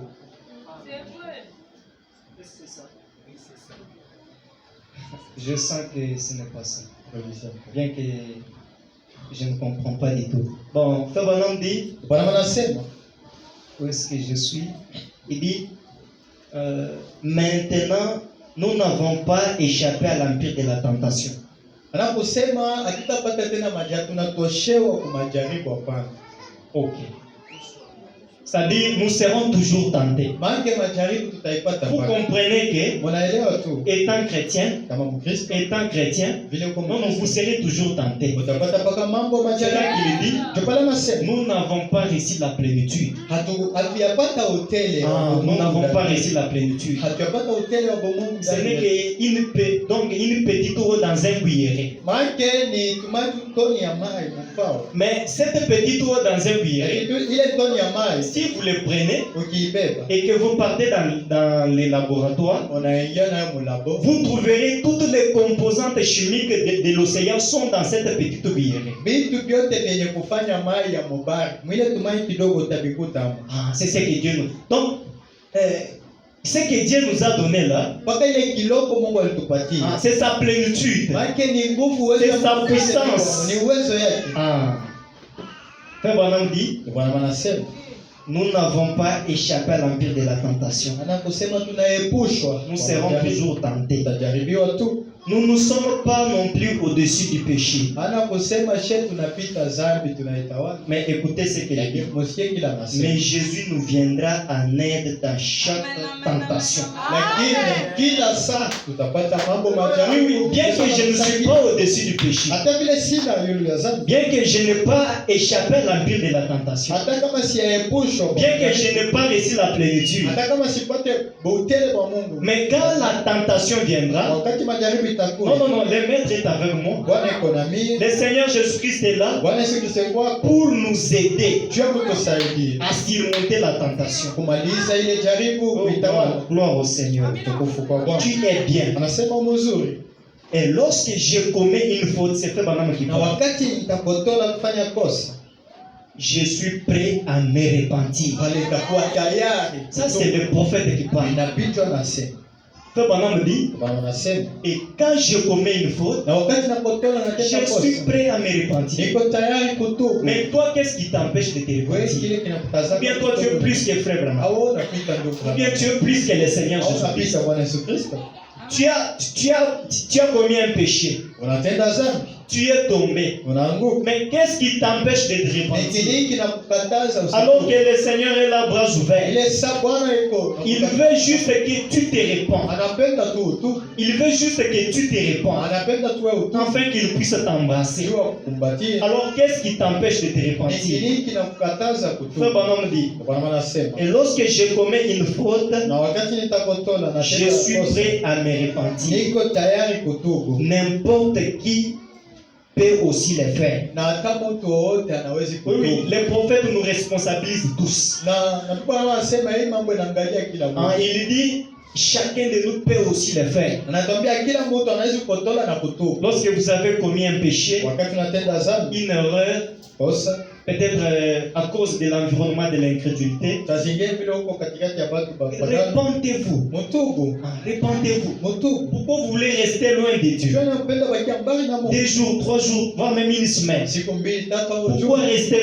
loin de Dieu? Jua bakia mbali na Vous devez vous repentir. Unapasha kutubu. Parce que Frère Branham dit, Ndio Bwana la anasema, repentance ramène la présence de Dieu. toba iko narudisha Mungu Ah, kwa Frère maisha Branham dit, yako. surtout la repentance sincère. Ndio Bwana anasema zaidi kama unatubu kweli Oui, kweli, oui, ramène Dieu en scène. iko narudisha Mungu kwa Si vous avez quelque chose gravé sur votre cœur, kama uko na kitu kiosha chunga vous kwa devez vous avancer sincèrement dans la prière. unapasha kutosha mizani na kuomba sana. Vous devez aller tout droit devant le Seigneur. Unapasha kwenda mara mbele ya Bwana. Il va vous pardonner. Atakusamehe. La seconde grâce est encore disponible. Neema ya mara ya pili kwako.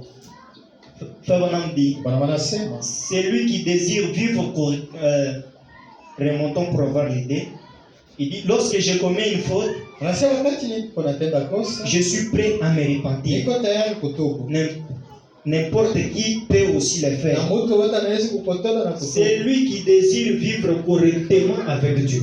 Na ule anapenda kuishi sawa sawa musambamba na Mungu. Donc celui qui veut vivre correctement avec le Seigneur, Mwenye kupenda kuishi muhusiano na il ne Bwana va pas laisser un péché inconfessé dans sa vie. asitaacha dhambi yenye asitubu maisha yake. Il va directement arranger la chose Atatengeneza kitu pale pale pour avancer. juu ya kuendelea. Le bonhomme dit, Bwana anasema vous n'avez pas le désir de faire le mal. hauna na mapenzi nia ya kufanya vibaya. Mais lorsque Satan vous trouble quelque part, Wakati shetani anakudanganya fasi fulani, comme il y a une expiation qui m'attend, vile kuko suluhu au kuondolea kwa dhambi kwenye kunichunga. le bonhomme dit, je confesse mes torts. Ndio maana nasema niko na tubu makosa yangu. Dieu est juste pour me les Na pardonner. Yesu yuko pale juu ya Dieu kunisamehe. est juste pour te les Ni pardonner. mwenye haki juu ya Parce que c'est kunisamehe. Dieu qui a suspendu le sacrifice sanglant au Mungu Calvaire. ndiye alitoa sadaka ya damu kule kumsalaba. Le bonhomme dit, étant né de nos parents tels que nous sommes venus sur la terre, Kama hivi tulizaliwa kwa bazazi yetu kwa nous dunia. sommes des pécheurs pour commencer.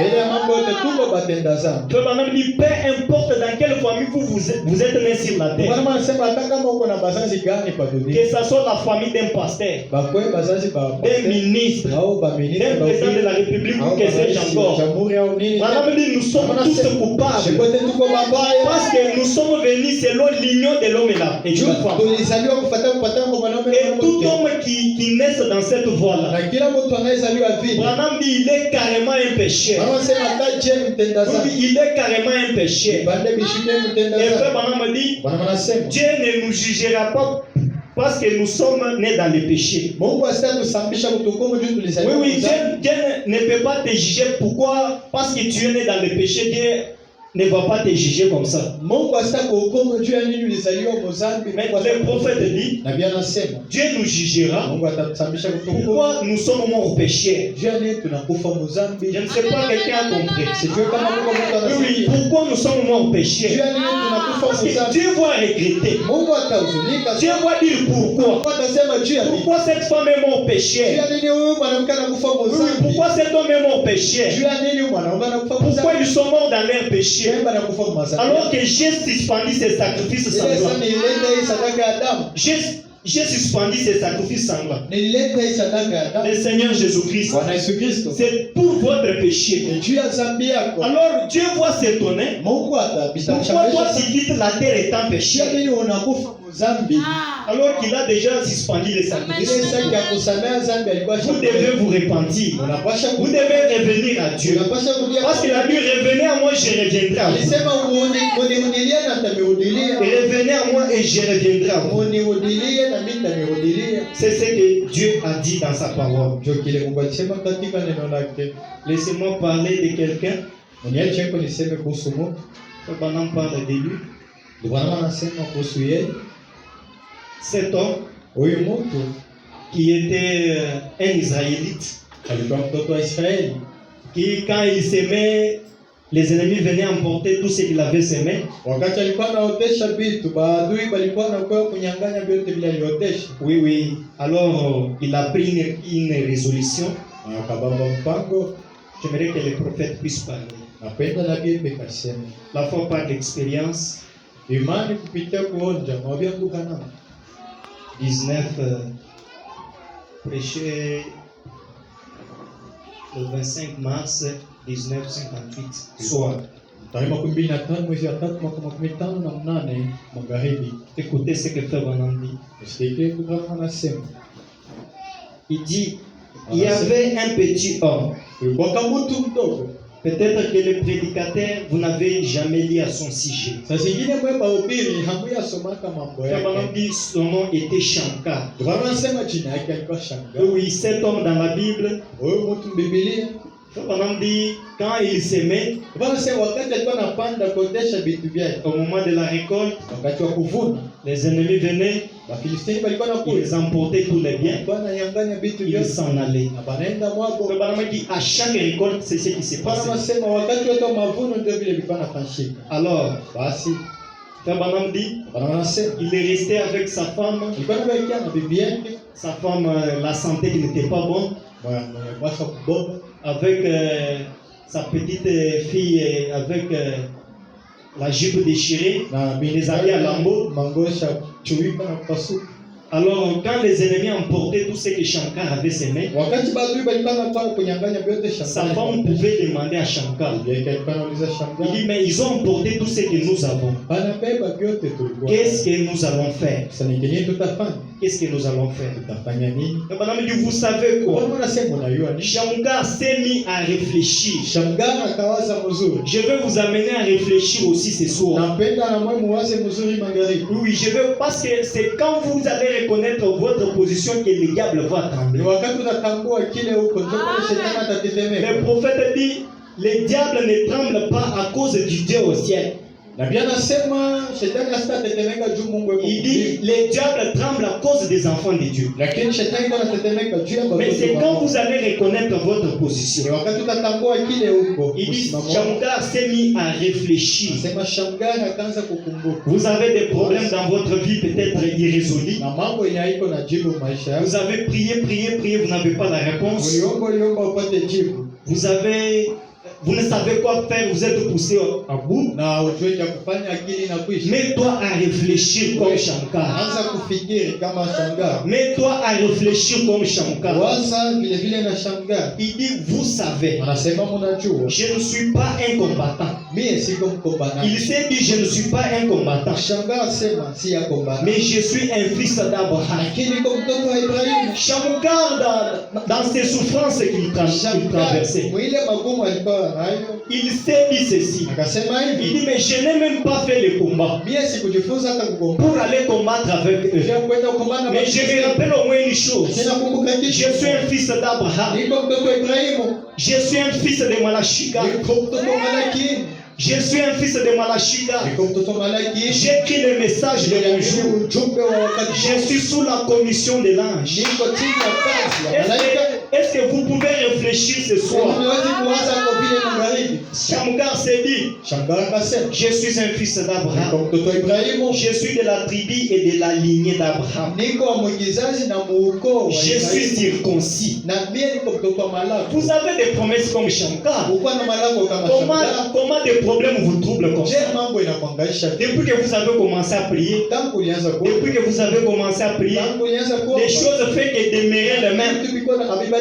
Vous avez des problèmes du fond de votre cœur. Uko na mambo ndani ya Mais moyo ces wako. problèmes sont irrésolus. Na ile Pourquoi? mambo haiishe tu. Pourquoi vous ne pouvez pas réfléchir ce Tena soir? hawezi kuwaza kwa mzuri. Pourquoi vous ne pouvez pas reconnaître votre position ce Tena soir? hawezi kutambua kile huko magharibi. Pourquoi vous ne pouvez pas vous reconnaître ce soir? Tena hawezi kutambua kile huko. Parce qu'il s'est dit, Joana sema, je suis un fils d'Abraham. niko mtoto wa Vous Ibrahimu. aussi, vous êtes un fils Wewe d'Abraham. mtoto wa Ibrahimu. Dieu vous avait dit que vous devez posséder la porte de vos ennemis. Na Mungu alisema utatawala. Et frère Branham dit, peu importe la dureté de la porte, Bwana anasema hata kama mambo iko ngumu. chaque postérité d'Abraham est appelée à posséder la porte de ses ennemis. Kila mtoto wa Mungu anapaswa. Vous avez des promesses avec toi. Bwana malako. Chevauchez d'ici. Basi tembelea. Et voyez si Jésus-Christ n'est pas le même. Tazama kama Yesu asibaki. Et voyez si Jésus-Christ n'est pas plein d'amour ce Angalia soir. kama Yesu asiko na mapendo ya magharibi. Parce que la meilleure manière de faire, Ndio namna mzuri ya kufanya. c'est de prendre Dieu au mot. Kufanya kile Mungu C'est de anasema. prendre Dieu au mot. Ni kufanya kile. Moi, je ne peux pas mourir et laisser des promesses dans ma vie sur Siwezi kufa na l'exploit. kuacha malango ya Mungu. Je ne peux pas avoir un problème Siwezi kuwa na mambo. qui me tourmente chaque Ni fois. kunyangaisha Alors mara. que je marche avec la Bible. Ile sasa iko natembea na Donc, il y a des promesses dans la Bible. Biblia mko Et malako. ces promesses-là sont encore Na ile inexploitées. malango hayatimia. Vous devez réfléchir ce soir Unapaswa kuwaza que je suis un fils de Dieu. niko mtoto wa Mungu. Je suis une fille de Dieu. Niko binti wa Dieu Mungu. m'avait prédestiné. Mungu Dieu alitangulia m'avait préordonné Mungu de alitangulia croire le message du temps de la juu fin. ya kuamini En plus de cela, na tena ile je suis sous la commission de l'ange. niko katika kazi L'ange a dit à Frère Branham, Malaika pia tubana amène seulement les gens qui fikisha tu croient. watu Même kuamini le cancer ne peut pas ugonjwa résister. wa kansa Mais quelle itakushamini maladie vous avez ce ugonjwa gani soir? wewe uko nayo magharibi Quel est ce petit démon-là que vous ule avez mtoto ce gani soir? uko nayo magharibi Frère Branham dit ceci. Bwana anasema Il hivi dit le diable, anasema c'est shetani un tonnerre sans foudre. ye ni munguruma iko na radi Frère Branham dit c'est un épouvantail. ndio Bwana anasema nikiogopesha Et moi je me demande pourquoi vous avez peur ce soir. mimi najiuliza John nasikia boka ya magharibi Branham dit la peur c'est une malédiction qui pèse sur l'église aujourd'hui. boka ni laana yenyewe kuzabia Pourquoi vous avez la peur? Jeko na boka Pourquoi vous avez la paix. Dieu qu'on a beau. Shamugar s'est dit, Shamgar je akasema, suis un fils d'Abraham. Je suis de la lignée d'Abraham. Abrahamu ukoo wa Je Ibrahimu. suis un fils de la Niko promesse. mtoto wa Je Malaki. sais que mon Dieu vit Najua toujours. Mungu wangu C'est mzima. vrai, Banamadi. Wanasema Quand Shamugar a fini de réaliser ce qu'il wakati était, Shamgar alimaliza kutambua vile il a regardé à côté de lui. alitazama pembeni Il yake. a vu un petit rien. Aliona kamuti kadogo. Il a pris cela. Akabeba kale Il kamuti. a tué beaucoup de gens. Akaua nako Il a Wafilisti. tué beaucoup de gens. Akaua nako Qu'est-ce qui a Wafilisti. fait que Shamugar puisse vaincre? Ilifanya Shamgar C'est bapige. parce qu'il a réalisé ce qu'il Jua était. litambua kila C'est likuwa. parce qu'il a réalisé ce qu'il était. Jua litambua kila Réalise au likuwa. moins ce que tu es ce soir. Lakini nawe tambua kile Christ uko. est descendu au calvaire. Kristo alishuka msalaba. Christ est descendu au Kristo calvaire. alishuka mbingu kwenda Ce msalaba. n'était pas parce qu'il avait mal agi. Haikuwa tu alifanya Mais mubaya. c'est parce que toi tu étais un pécheur. Wewe ulikuwa mtenda dhambi. Alors Christ est venu au bord du calvaire. Alikuya Il a kumsalaba. accepté l'ignominie. Aliitika haya Il a accepté la honte. aliitika haya. C'était pour te sauver. Et Ilikuwa juu quand il ya était au bord du sasa calvaire, iko kumsalaba. Jésus-Christ a lâché des Yesu mots. Kristo alitoa Il a dit misemo. tout est accompli. Akasema Il a baba dit yote Père, tout imetimia. est Baba accompli. yote Père, imetimia. je viens d'achever l'œuvre. Natokea kumaliza kazi Tout yote. est accompli. Yote imetimia. Tout est accompli. Yote imetimia. Qu'est-ce que vous avez besoin? Usinini wako na kila siku. Qu'est-ce que vous avez besoin ce soir? Unatafuta nini mimi Et magari? le Seigneur n'a pas compris ce Yenye que Bwana le bord du calvaire. sikufanya kumsalaba. D'ailleurs, frère Branham dit, Wacha tunasema. si nous disons que nous sommes sauvés, Kama tunasema nous ne tushaokolewa, sommes pas sauvés il y a une semaine. hatukuokolewa kuna Nous sommes sauvés ces jours-là sur le calvaire. ile siku Nous kumsalaba. sommes guéris ces jours-là sur le calvaire. Ile siku kumsalaba. Lorsqu'il a été suspendu entre les cieux et la terre, Aliwekea kati ya mbingu na La dunia. Bible me dit qu'il est- Biblia inaniambia. la Bible me dit qu'il était suspendu entre les cieux et la terre. Biblia inaniambia aliweka katikati ya mbingu na Frère dunia. Branham me dit qu'il était ni. Ndio maana nasema alikuwa utupu. Il était ni. Asikuwa na Il manguo. n'avait pas des habits sur son Asikuwa na corps. mavazi kwa mwili Mon wake. Seigneur a dit souffert. Bwana wangu Mais alitesa. pourquoi il a souffert? Joya alitesa. C'est pour que Satan vienne se jouer de Juu vous. shetani Comment akanichezea. révoltez-vous ce soir? Hapana, mpango utakuwa Vous kile êtes uko une fille de Dieu. uko binti wa Vous Mungu. êtes un fils de Uko Dieu. mtoto wa Mungu. Reconnaissez-vous d'abord. Kuwa mbele kileo. Reconnaissez-vous Kuwa d'abord. mbele kileo. Reconnaissez-vous Kuwa d'abord. mbele kileo. Vous êtes sous les chaînes de Mamre. Uko chini ya muti. Vous êtes sous les chaînes de Mamre. Uko chini ya muti. Vous êtes sous les chaînes de Mamre. Uko chini ya miti ya mingi. Oh, vous savez mes amis, Unajua marafiki. lorsque l'Éternel est descendu chez Wakati wa Abraham, milele shimo kwa il a Ibrahimu. trouvé Abraham sous les chaînes de Mamre. Alikuta Ibrahimu chini ya Abraham miti ya attendait la mingi. promesse sous les chaînes de Ibrahimu Mamre. na chunga Mais halafu aujourd'hui, na leo. Leo. vous êtes sous les chaînes de Mamre. Uko chini ya Vous miti ya avez pris mingi. le message du temps de la foi. Uliamini ujumbe wa Vous avez kukumbusha. écrit ce message. Uliamini Dieu ujumbe. vous connaissait avant la fondation du monde. Kujua siamba Dieu vous dunia. connaissait. Dieu vous avait déjà préparé. Mungu alikuwa sio kuandaliwa. Vous ne devez pas avoir peur de Satan. Hauwezi kumsikia shetani kwa Qui est Satan? shetani nani? Qui est Satan? Shetani mbele ni Qui est Satan? shetani nani? Qui est-il? Shetani ni nani? Il a quelle puissance? Iko na nguvu gani? Jésus-Christ lui a brisé ses Yesu jours. Kristo alipomvunja kile siku msalaba. Jésus-Christ lui a brisé sur les Yesu calvaires. Kristo alimvunja msalaba. Et nous, qu'est-ce que nous pouvons faire? Kisha tunaweza kufanya Nous nini? devons poursuivre tous ces démons-là. Tunapaswa kuangamiza ile Car mapepo lorsque yote. David a coupé la tête de Goliath, Wakati Daudi alikata Goliathi kichwa, chaque fils et fille d'Israël kila mtoto na binti wa a Israeli poursuivi, alifuata, aliangamiza, les ennemis, kukimbiza même maadui jusqu'à dans leur camp. mpaka na kuabo kunyuma. Ôtez la paix ce soir. Ushapoke Le magari. Dieu de Branham, il est vivant. Mungu Abrahamu yuko hai. Soit il est Dieu, Vile yeye ni Mungu. soit il n'est pas Dieu. Au asiko Mungu. Soit cette Bible est vraie, Au hii Biblia ni ya soit kweli. la Bible n'est pas vraie. Biblia iko ya kweli. Oui, oui. Ndio. Nous sommes des croyants. Tuko waaminifu. Nous sommes des croyants. Tuko waaminifu. Lorsque Dieu fait des promesses, Wakati Mungu anafanya malako. il a besoin des gens qui peuvent croire à la promesse. Eko lazima na watu bebatamini malako. Il a besoin des gens qui peuvent croire à la Eko promesse. lazima na watu bebatamini malako. Il a besoin des gens qui peuvent prendre Dieu au mot. Eko lazima na watu batafanya kile anasema. Des gens qui peuvent prendre Dieu au mot. Bebatafanya. Non, Seigneur, je ne te laisse pas. Bwana sitakuacha. Il m'a dit ceci. Uliniambia hivi. Il m'a dit ceci. Uliniambia hivi. Comme Jacob. Kama Yakobo. Jacob a lutté avec le Seigneur. aligombana na C'était Bwana. dans la prière. Alikuwa na shida Et Bwana. lorsque Dieu a vu que c'était compliqué, Wakati Mungu aliona ilikuwa la première des choses, kitu ya kwanza, il a changé son nom. alibadilisha jina La lake. deuxième des choses, Kitu ya pili, il lui a brisé la hanche. alimvunja Vous kiuno. ne pouvez pas rencontrer le Seigneur Hawezi Jésus-Christ kukutana na Bwana Yesu et Kristo. rester le même. Kubakia ule C'est ule. impossible. Bila haiwezekani. Vraiment dit, Wanaona sema. je n'ai jamais vu quelqu'un passer près de la croix. Siona kama mtu L'amour un jour s'est joué du Seigneur Jésus-Christ. L'amour a rencontré le Seigneur. Les qui ont de l'amour a été ôté. L'amour n'a plus de puissance. L'amour où est ton équilibre? L'amour était comme l'abeille. Et quand l'abeille vous pique, maman dit, elle perd son équilibre. Mais l'amour a piqué le Seigneur Jésus-Christ. Elle a perdu son équilibre. Nous n'avons pas peur de la mort. L'amour n'a pas de puissance. L'amour n'a pas de l'autorité. L'amour n'a pas de l'autorité. Jésus-Christ a tout accompli au monde. Il a été fouetté. Il a été fouetté. Et chaque fouet que le Seigneur a eu au poids du calvaire, cela représentait de plus grandes maladies. Est-ce que vous êtes malade ce soir? Vous êtes malade ce soir? Est-ce que vous êtes malade ce soir? Vous souffrez de quelle maladie? Vous souffrez de quelle maladie? Le Seigneur Jésus-Christ a été fouetté.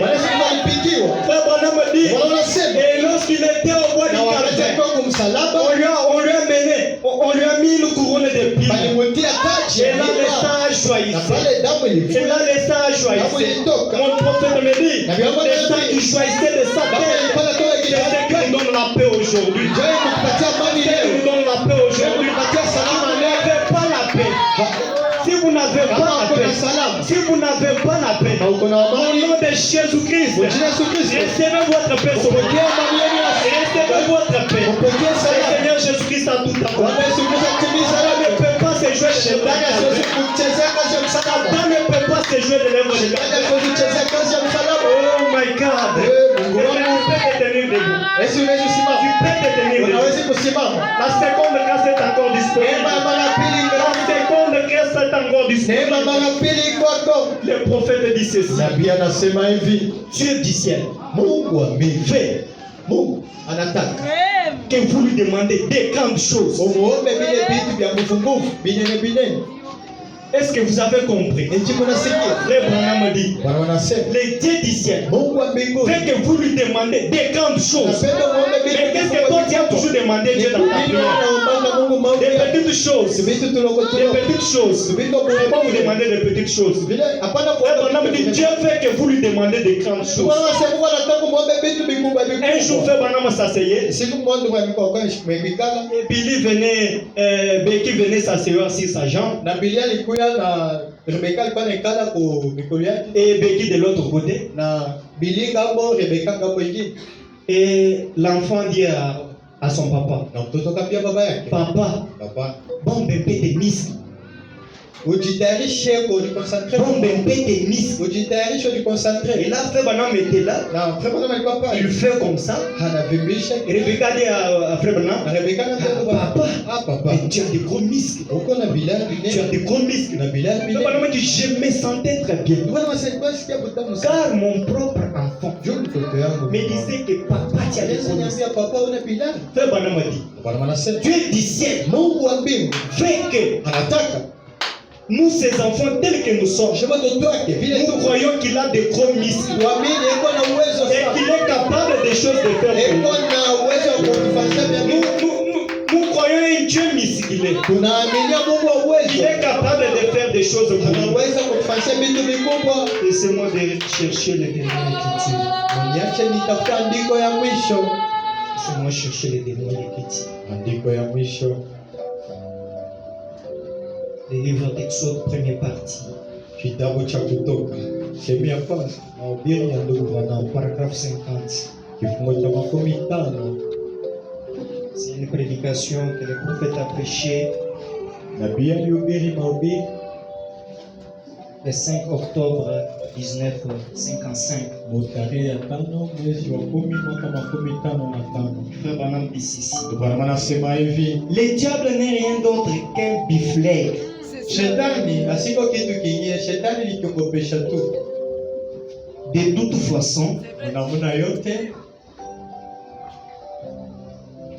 De toute façon, il grogne eko et explose. nafoka na napasuka. Tout cela, Yote ile c'est les tonnerres sans foudre.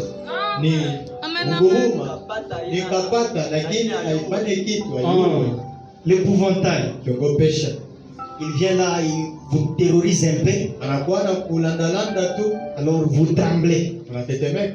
Vous ne devez pas trembler. Hawezi kutetemeka. Vous avez un grand roi avec vous. Mfalme mkubwa pembeni yako.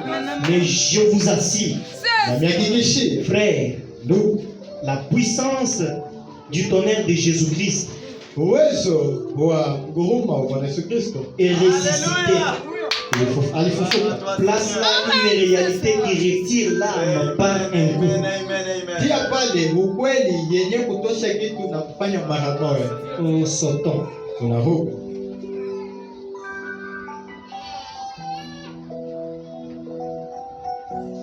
Descendons, rachetés par le sang de l'agneau, Kushuke kukombolewa kwa damu yao. appelés à sortir à l'écart. Tunapasha kujitia pembeni. Une église achetée, Kanisa yenye kukombolewa, lavée yenye kusafishwa et repassée, na yenye kurudishwa sans tache ni rien. bila doa au mkuu. Oui, oui, quand il nous a sauvés ces jours-là, sur le Wakati calvaire, alikuwa hiyo siku msalaba, il nous a achetés, alitukomboa, il nous a lavés, alituosha il nous a même repassés, na alitusafisha. sans tache ni rien. Alituosha bila doa kikunju. Madame dit, voilà, c'est pourquoi il vient.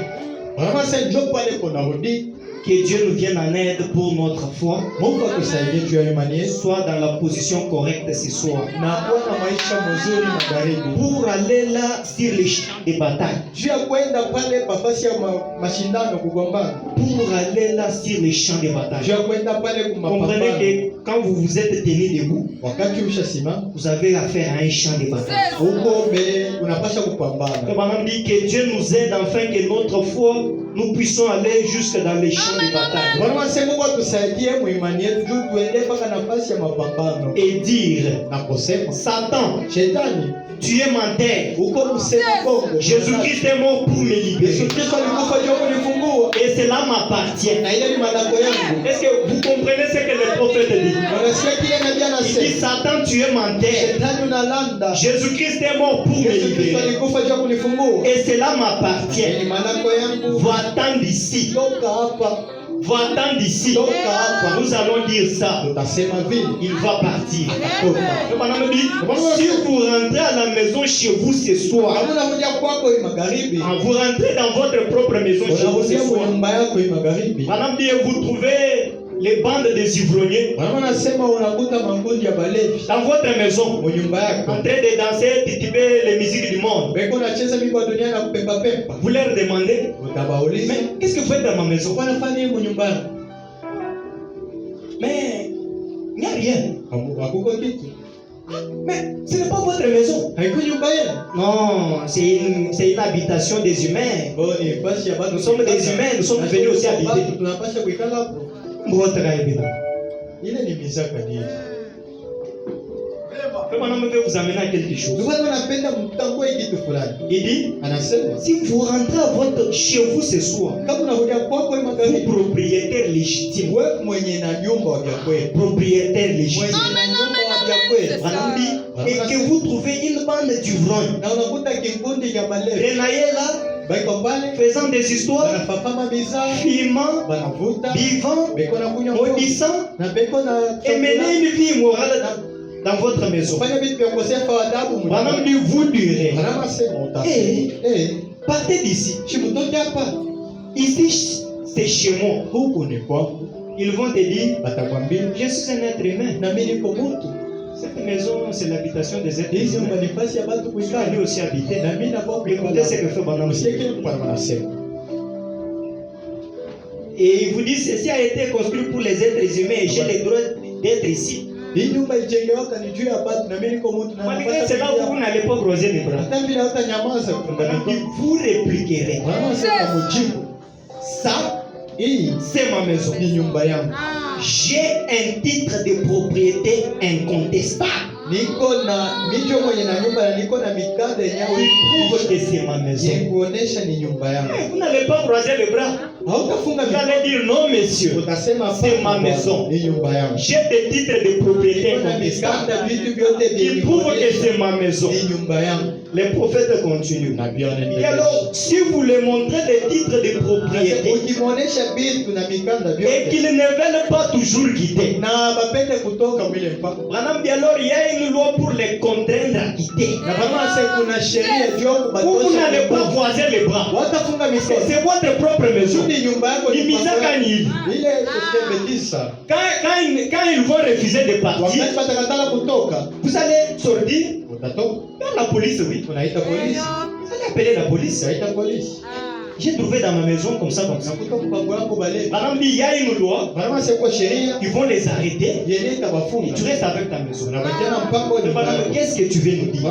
Sababu napenda Il kuambia dit, hivi. et si c'est démon Anasema na kama yeye mapepo qui est venu ce soir chez vous, mwenye alikuja magharibi kwako, et si c'est démon na kama huyu pepo mchafu qui est venu ce soir chez vous, mwenye alikuja magharibi kwako, essayant de vous envoyer prématurément à la tombe, heko na pima akuwe saa yako ya kufa. c'est le démon-là qui est venu ce soir, Ule pepo alufa na kwa magharibi. qui est venu ce soir pour te troubler. Wewe anakuja Il kuangaisha. essaie de t'envoyer dans la tombe prématurément. Anapima akuwe wakati ya kufa. Je vais te dire ceci. Napenda kuambia hivi. Branham dit lorsque l'ange de la mort devient pour t'enlever de la terre prématurément, Bwana anasema wakati una pepo inakuwa kukuwa wakati yako kufa ya eneo. l'ange de l'éternel va s'intercaler entre toi et l'ange de la mort. Malaika wa milele atasimama kati yako na kati ya pepo. Si la mort ose ce soir Lufi kipima inagharibi. t'enlever sur la terre prématurément, Tosha pa dunia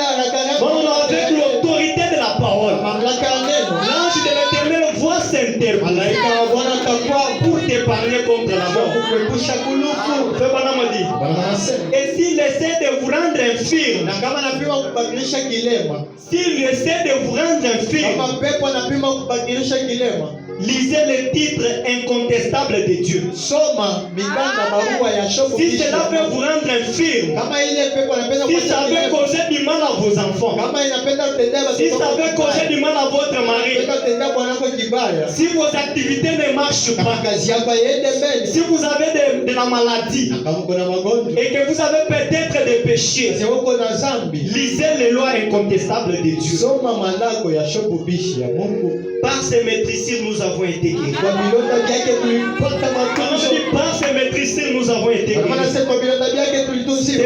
C'est ça la loi de Dieu. Ndio sheria ya Mungu. S'ils ne veulent pas croire à cela, Mapepo kama ipende kwa mini oui, vile. oui, vous êtes malade Uko mgonjwa, et que vous dites à Satan, unaambia shetani, par le maîtrisime du Seigneur Jésus kwa guéri. vilonda vya Yesu nilitunziwa. Mais le démon est toujours là. Pepo iko paka pale. On a dit s'il ne veut pas écouter cela, Kama sipendi kusikia. le Saint-Esprit est ici, Roho Mtakatifu yuko hapa. la loi de Dieu Sheria ya Mungu qui va le porter dehors. yenye inamtosha nje. Oui, oui, le Saint-Esprit est ici. Roho Mtakatifu yuko De la hapa. même manière que vous allez dire à ces gens-là de libérer votre maison, Mpaka vile tambia bale balevi batoke mnyumba et ils ne yako. veulent pas. Na hapapendi. Vous leur présentez même des titres de propriété, ils ne veulent pas Wanaonyesha na quitter. mikanda ya mpango mipango yako hapapendi. Il y a une loi de votre pays qui va les pousser à quitter votre Sheria maison. ya nchi yako itakosuma batoke mwenye Et si vous lisez une parole écrite de Dieu, ukisoma neno ikuandikwa ya et que Mungu. ce démon-là ne veut pas laisser la place, Pepo la itaki kwa chafasi. le prophète Branham dit, Na Biblia anasema le Saint-Esprit est ici, Roho Mtakatifu yuko hapa. des lois de Dieu Sheria ya Mungu qui vont vous aider à libérer ces démons-là. atakusaidia kuandamisha ile pepo mchafu Oh, mwandishi. merci créateur de cieux et de la terre. Asante Muumba mbingu na La dunia. loi de Dieu qui va les pousser dehors. Sheria ya Mungu itamsukuma Et yeye. cela confirmera la chose. Na ile itaamesha kitu ni ya kweli. Branham dit, sonnez tout simplement Jésus. Bwana anasema ita tu Yesu. Sonnez tout simplement Jésus. Pigie Yesu Ce sifa. soir, essaye d'abord. Lima karibu pima mbele. Sonnez tout simplement Jésus. Mwite Yesu. Sonnez Jésus. Mpige Yesu sifa. Moi, j'ai dit sonnez d'abord Jésus. Ita mbele Si Yesu. Lazare est déjà mort, Hata kama Lazaro ce n'est ashakufa. pas votre problème. Haiko mambo yako. Appelez d'abord Jésus. Mwite Yesu mkiwanja. Et voyons si peut-être il n'y aura pas une seconde grâce. Tuone kama kutakuwa neema ya pili. Oh là là là là là là. Sonnez d'abord Jésus. Umpigie Yesu simu. Maman me dit, la centrale Jésus. Ile direction Yesu. Et voyez si quelque chose ne se passe pas. Na mtazame kama kitu fulani kitafanyika. Sonnez d'abord Jésus. Ita mbele Yesu. Et voyez si quelque chose ne se passe Na pas. muone kama hakuna kitu kitafanyika. Les anges de Dieu Malaika wa Mungu prendront position bata. et ce démon partira. Na ule pepo atatoka atakimbia. Quel cantique que nous pouvons chanter? Mwimbo yenyewe tunaweza kuimba. Est-ce qu'un flot cramoisi, ça peut aller? Je vois un flot cramoisi. Entonnez un cantique. Mes frères et sœurs, Bandugu na badada. la parole est telle que nous venons de vous le montrer. Neno ni mpaka tutokea. Dieu est clair. Mungu anasema wazi. Le prophète est clair. Nabii C'est à vous d'inviter Jésus-Christ. Ita Yesu. Peu importe votre problème que vous Hata avez. kama kuna mambo gani. Et voyez peut-être, Na angalia saa zingine. si le Seigneur Jésus-Christ ne pourra pas vous accorder une seconde Bwana chance, siku jalia neema ingine. on peut nous entonner un cantique. Bwana wewe utumia mwimbo.